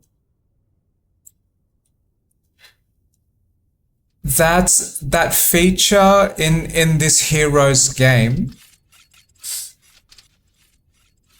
with unlocking 5 more maximum levels after defeating the final boss.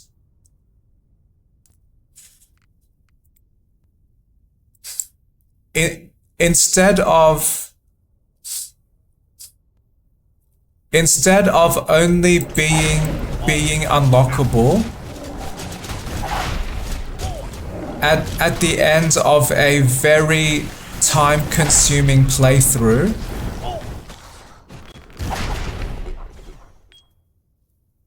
why not enable people to unlock those maximum levels as they play?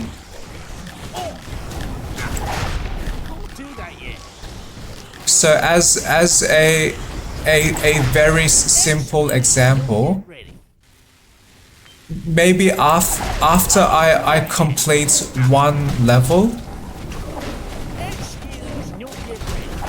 I unlock half another maximum level. So that means I do not have to play until that final boss to receive that reward.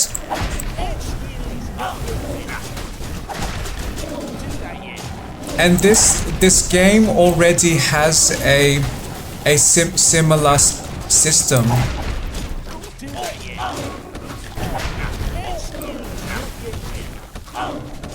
When I progress through any playthrough,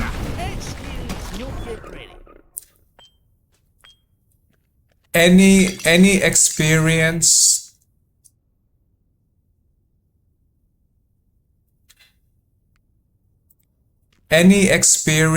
or resources I find become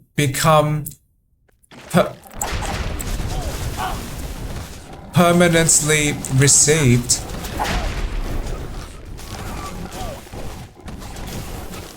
And I can build up plenty of experience and build up plenty of resources before I die in any new game plus playthrough.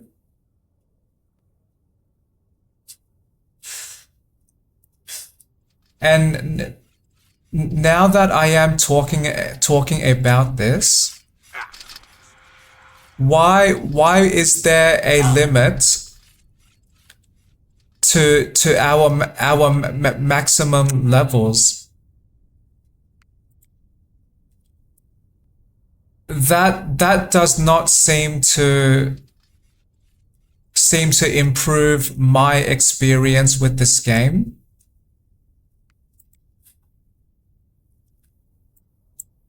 In any positive way.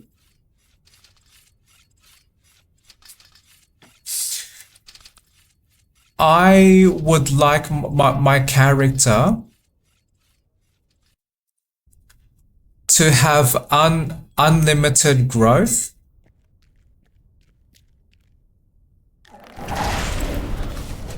and that would give me much more flexibility with how I build my characters.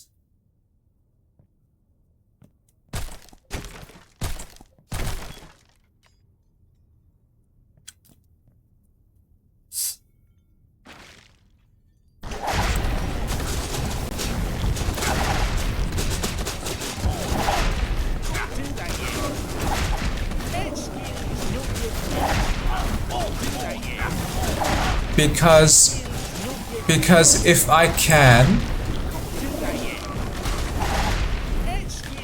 increase my level with each class much more,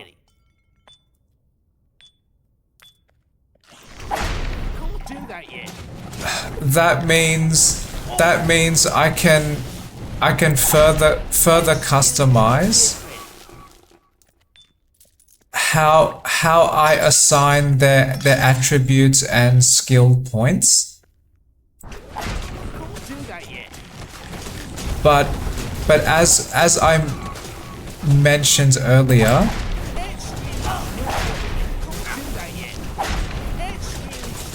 the important part for me is not that I have more skill points. It is more that more skill points and more attribute points, they enable me to impact my game experience in ways that I prefer.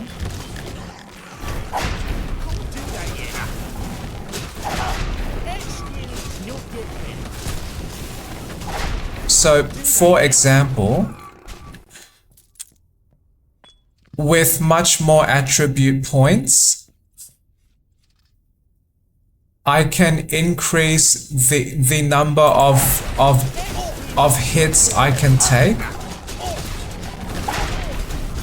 before my character dies.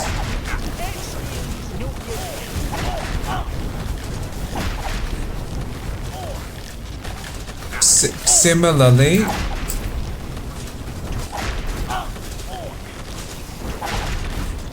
with more attribute points,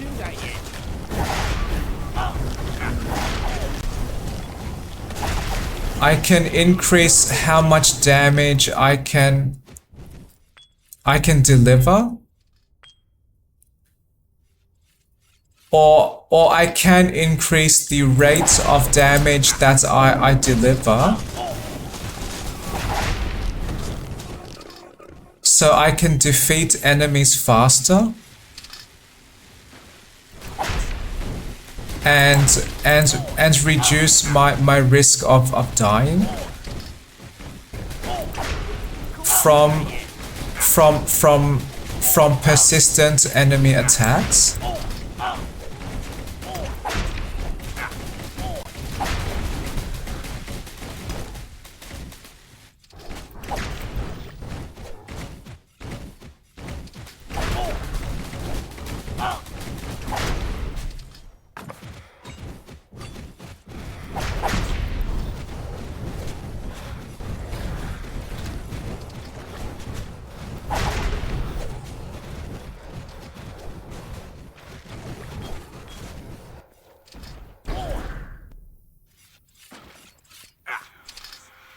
Oops.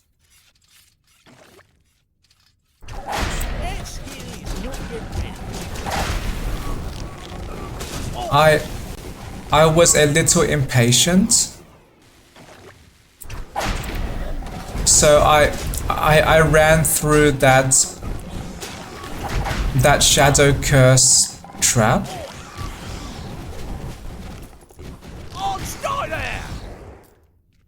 On Stalin.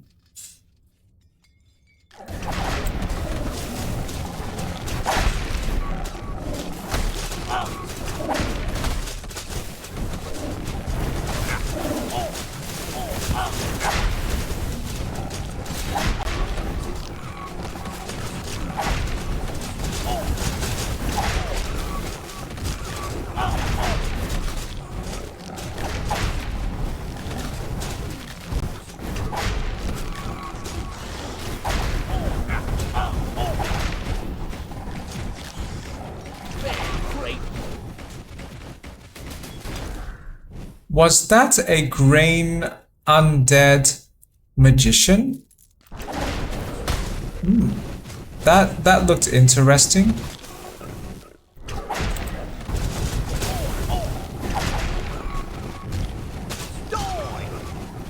Die!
Tempest Regal Cape of Ascendancy.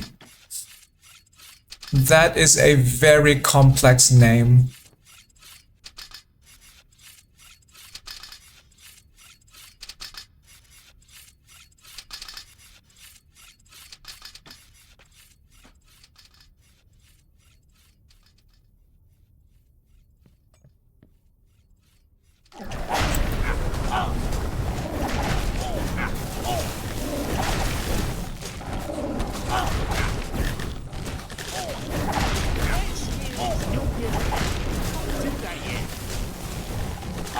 That skill is not ready yet.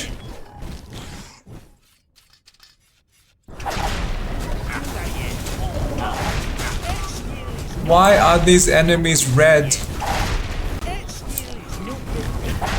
They were red. That skill is not yet ready. Do that yet. That skill is not yet ready. Do that yet. I can't do that yet. I cannot do that yet. That skill is not yet ready. Do that yet.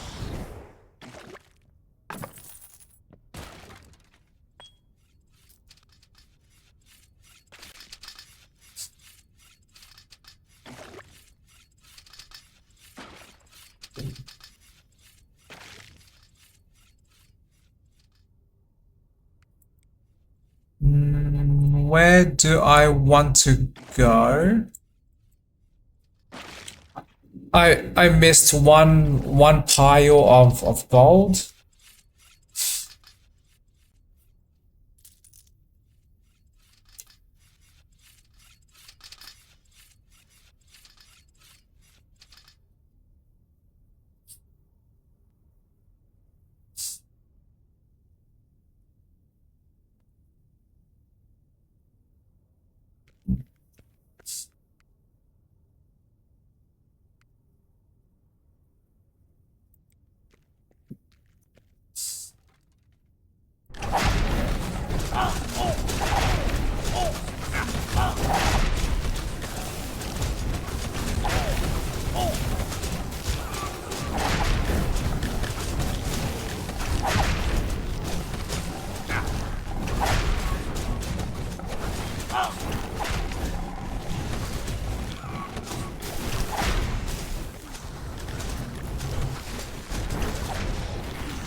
That skill is not ready yet.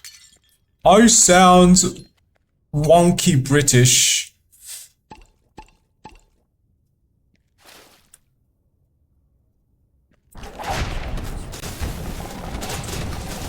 My game suddenly seems to operate faster.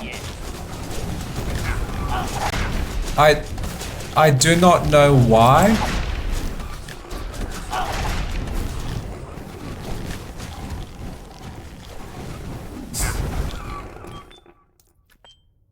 My computer is either finished with some task or maybe I am mistaken. Maybe I have blinked my eyes enough that all motion just seems wet and clear.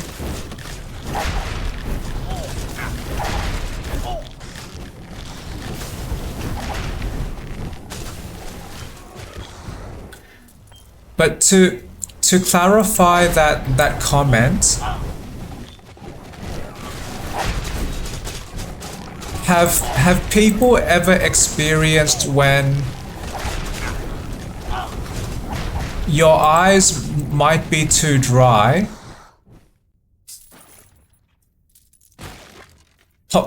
Possibly because we do not blink the eyes enough. And suddenly, after plenty more blinking, the moist eyes make our vision more clear, and our vision seems to track movements faster. I have had that experience before. And when my eyes are too dry, I typically become tired, and my eyes are much more irritated.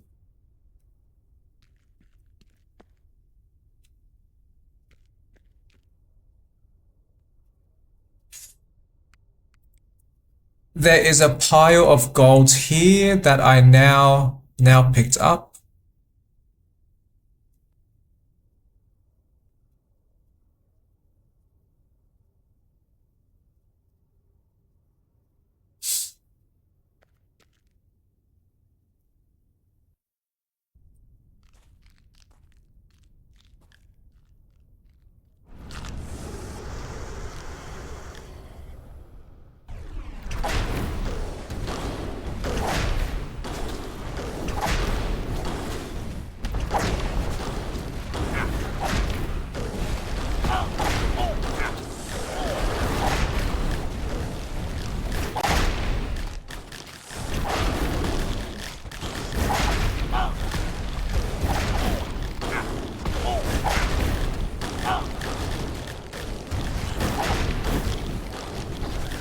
My character is not as tough as my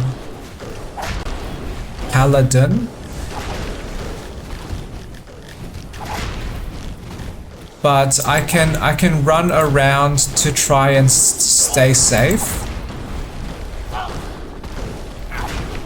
while my summons are fighting.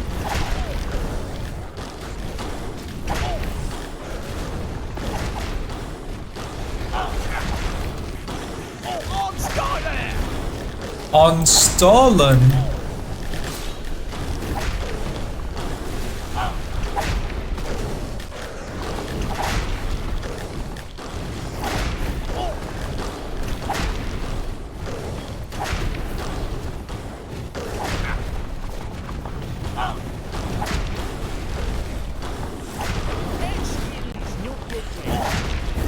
That skill is no. Oh, this is a big mess. For a brief moment, I could not see my location clearly.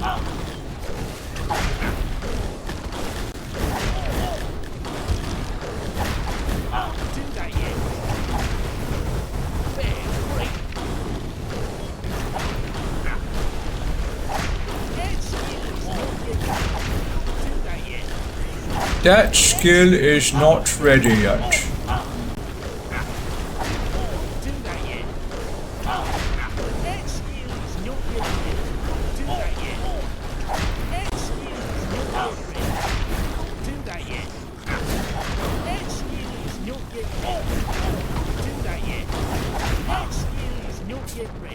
Yay! Yay! This boss is now defeated. I feel more relieved.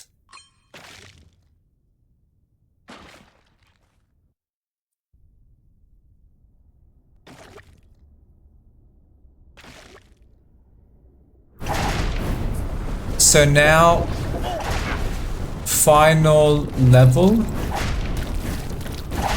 of this playthrough.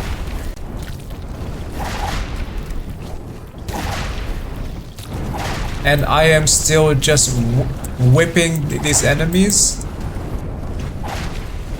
And and summoning small creatures.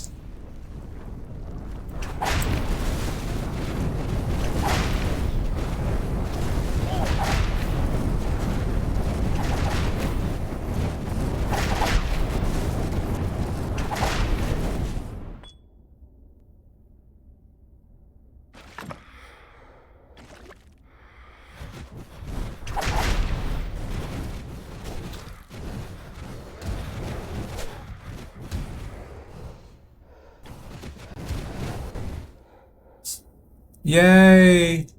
Thank you, summons. Thank you for persistently protecting me.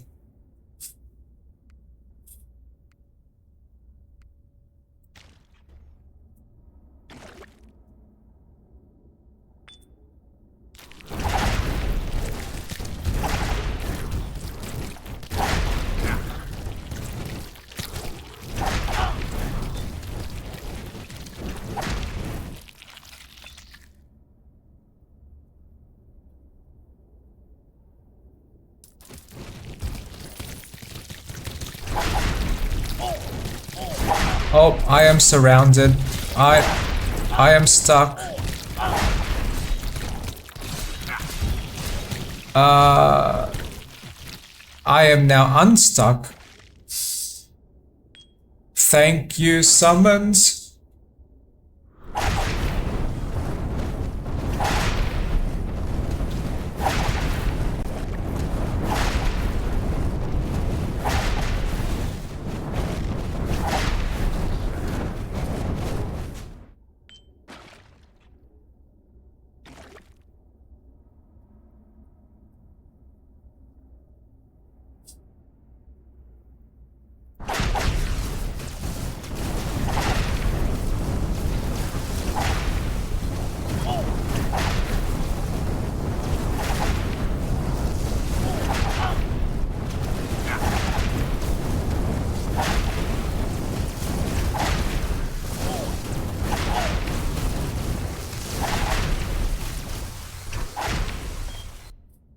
Yay! Another success with surviving battle.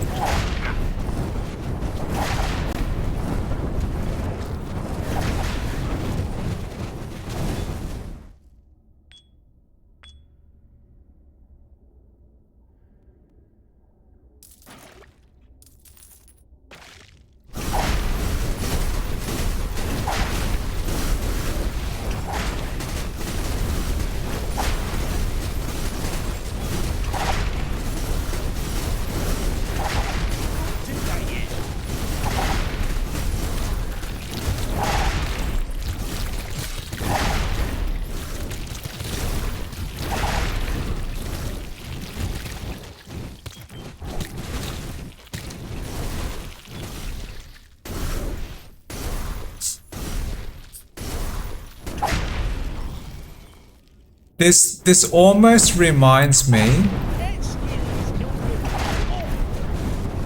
of some small game experience that I really enjoyed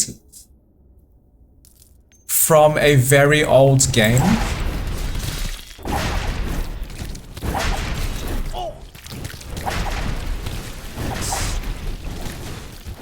So when I was younger,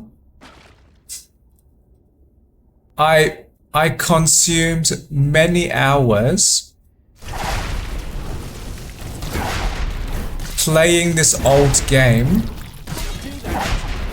named Syndicate Wars.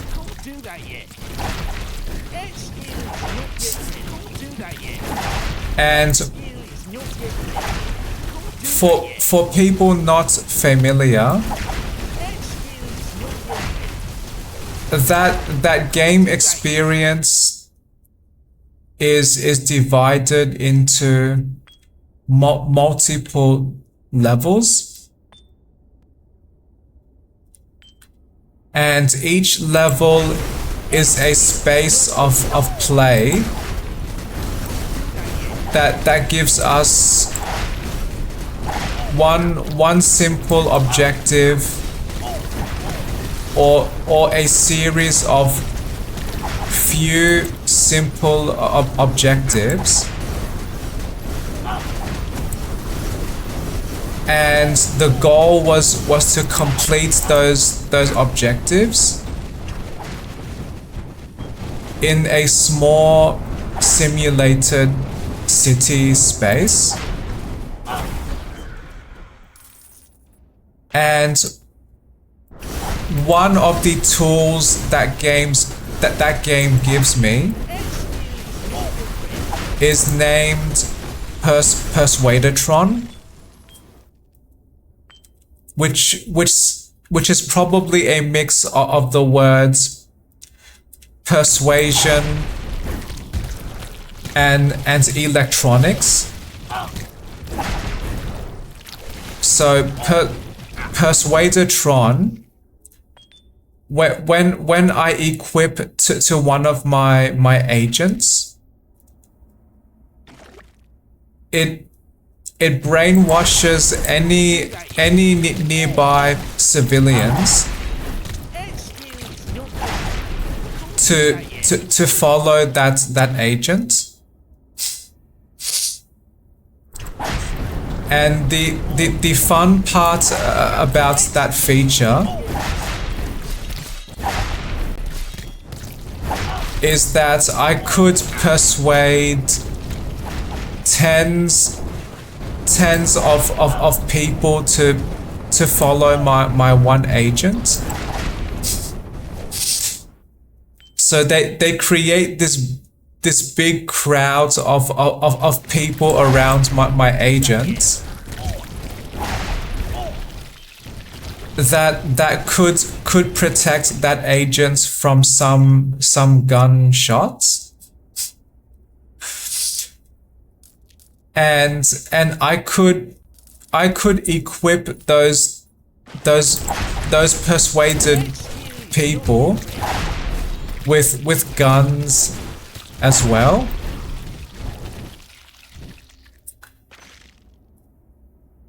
And when I command my agent to attack, all of those persuaded people attack at the same time at the same target place.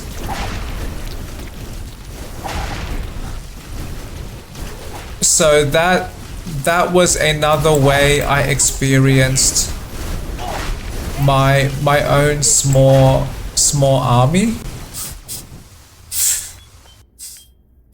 And watching this summoned creature army in Heroes of Hammerwatch,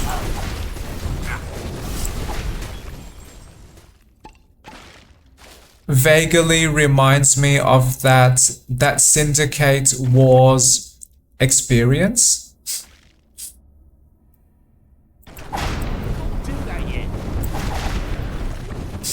But that army of civilians in Syndicate Wars was often not very practical, because those civilians die very, very easily. And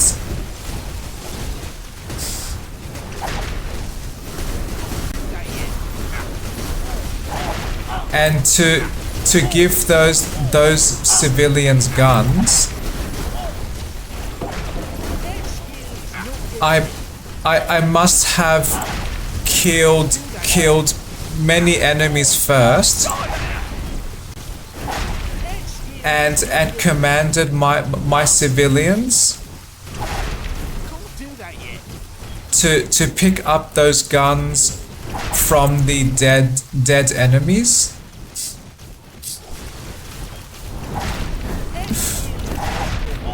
So not a very practical experience. But younger me liked the idea of this crowd of computer entities that followed me around like I was some kind of leader.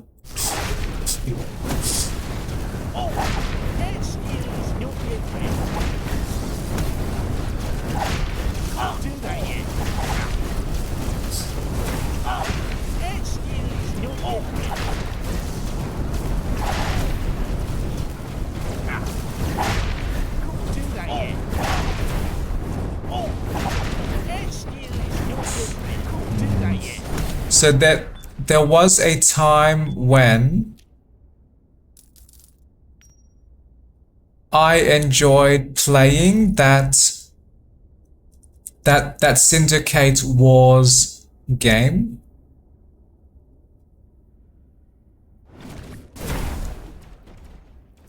Especially because at that time I did not have access to much other games. So that meant I tried to gain as much enjoyment as I could from the very few games that I had access to at that time.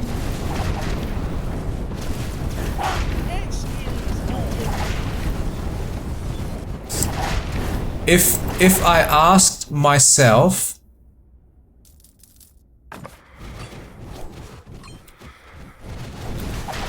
would I play Syndicate Wars again now?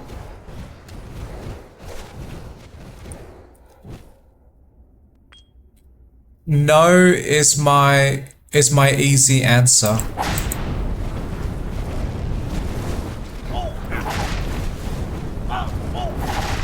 And one reason is Syndicate Wars does not have the best game design, because trying to micromanage 4 agents during combat is very, very difficult.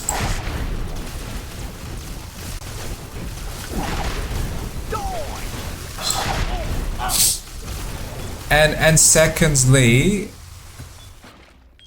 there was a spiritual successor game that was made named Satellite Reign.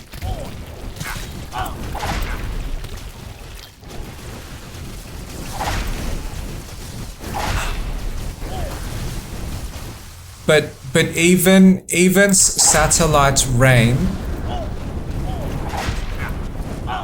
is not as accessible as I would prefer.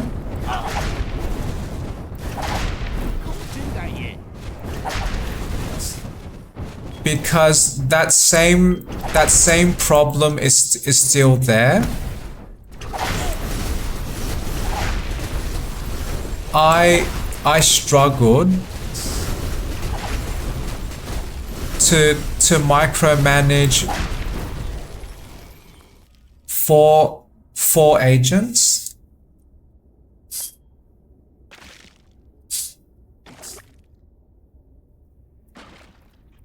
So that Satellite Reign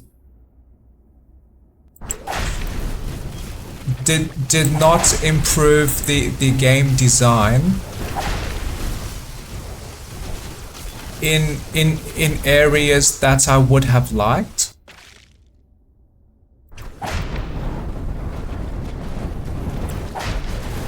And my third reason for not playing those games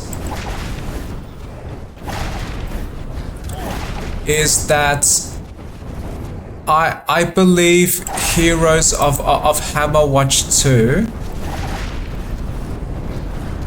has a similar experience, but is much more accessible for me to play.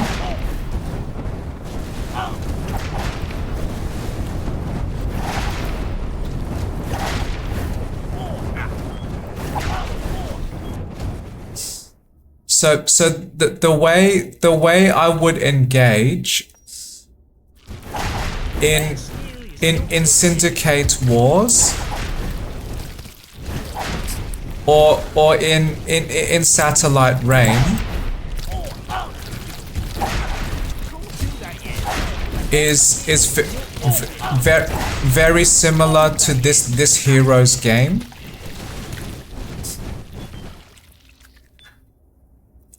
So each level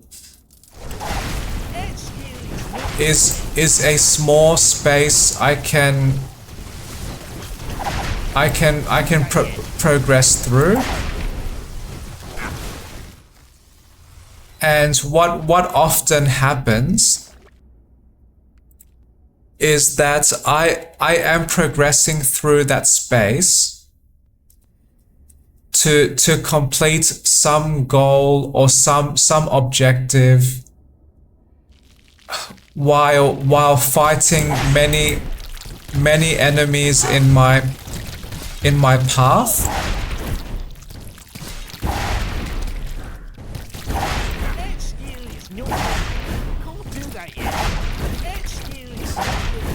But this Heroes of Hammerwatch game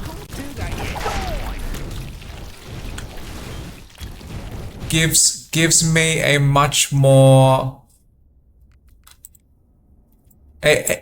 not just a more accessible experience,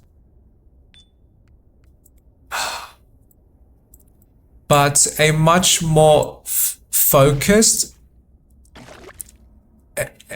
experience, if that makes sense.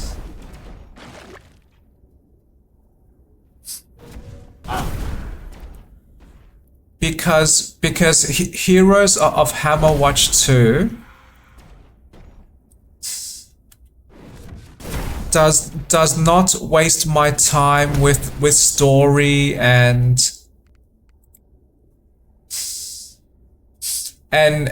does not distract me too much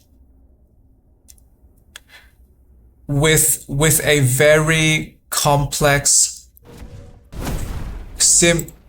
simulated spaces. Instead, Heroes of Hammerwatch 2 give me these finite spaces which are flooded with enemies, and my flow of play it is much more focused, because I can easily run through these spaces, defeat enemies, gather resources, and upgrade when I return to the village.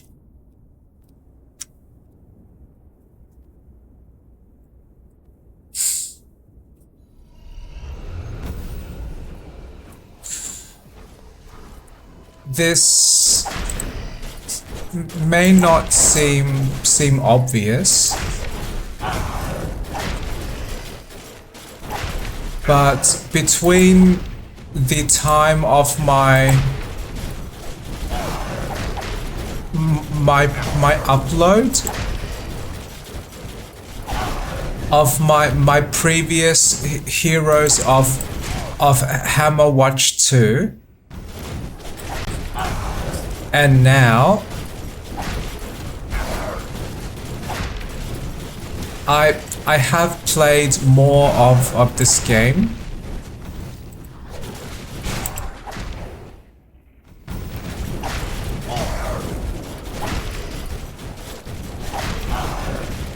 And if I recall correctly, I played more as the Paladin class.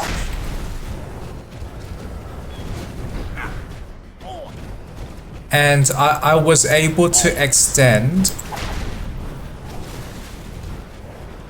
my Paladin's maximum level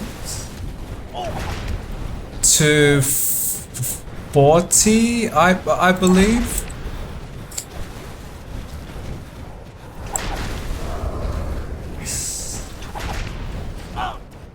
And then sometime after that was when I had the idea to play as the warlock. And I completed one new game playthrough as this warlock,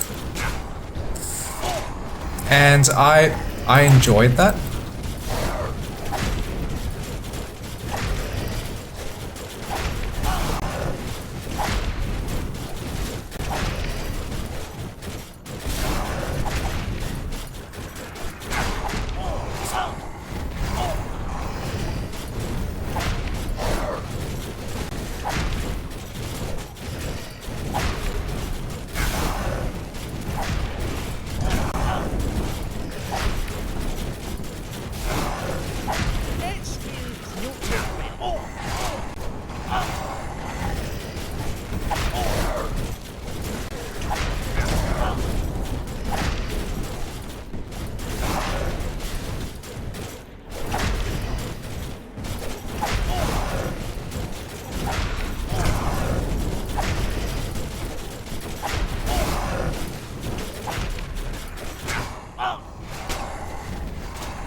Yay! This warlock build is amazing.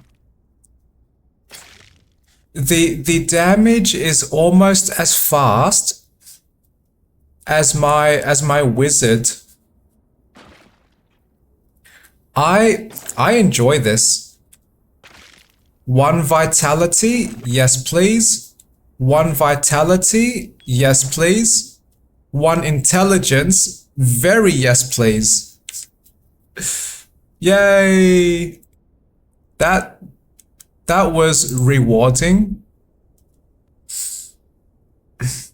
Whoa!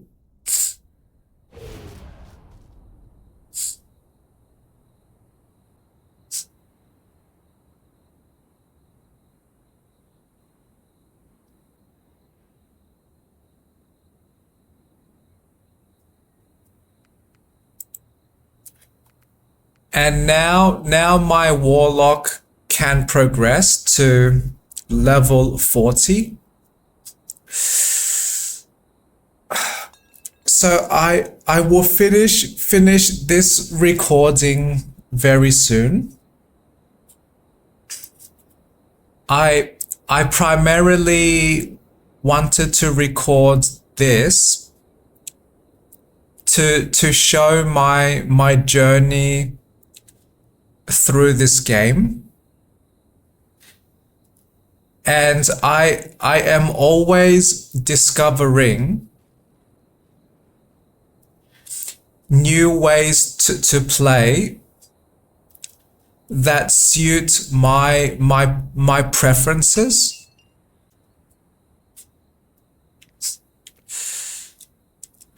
So currently this warlock is my favorite class because this enables my favorite playstyle, which is most accessible and fairly decent.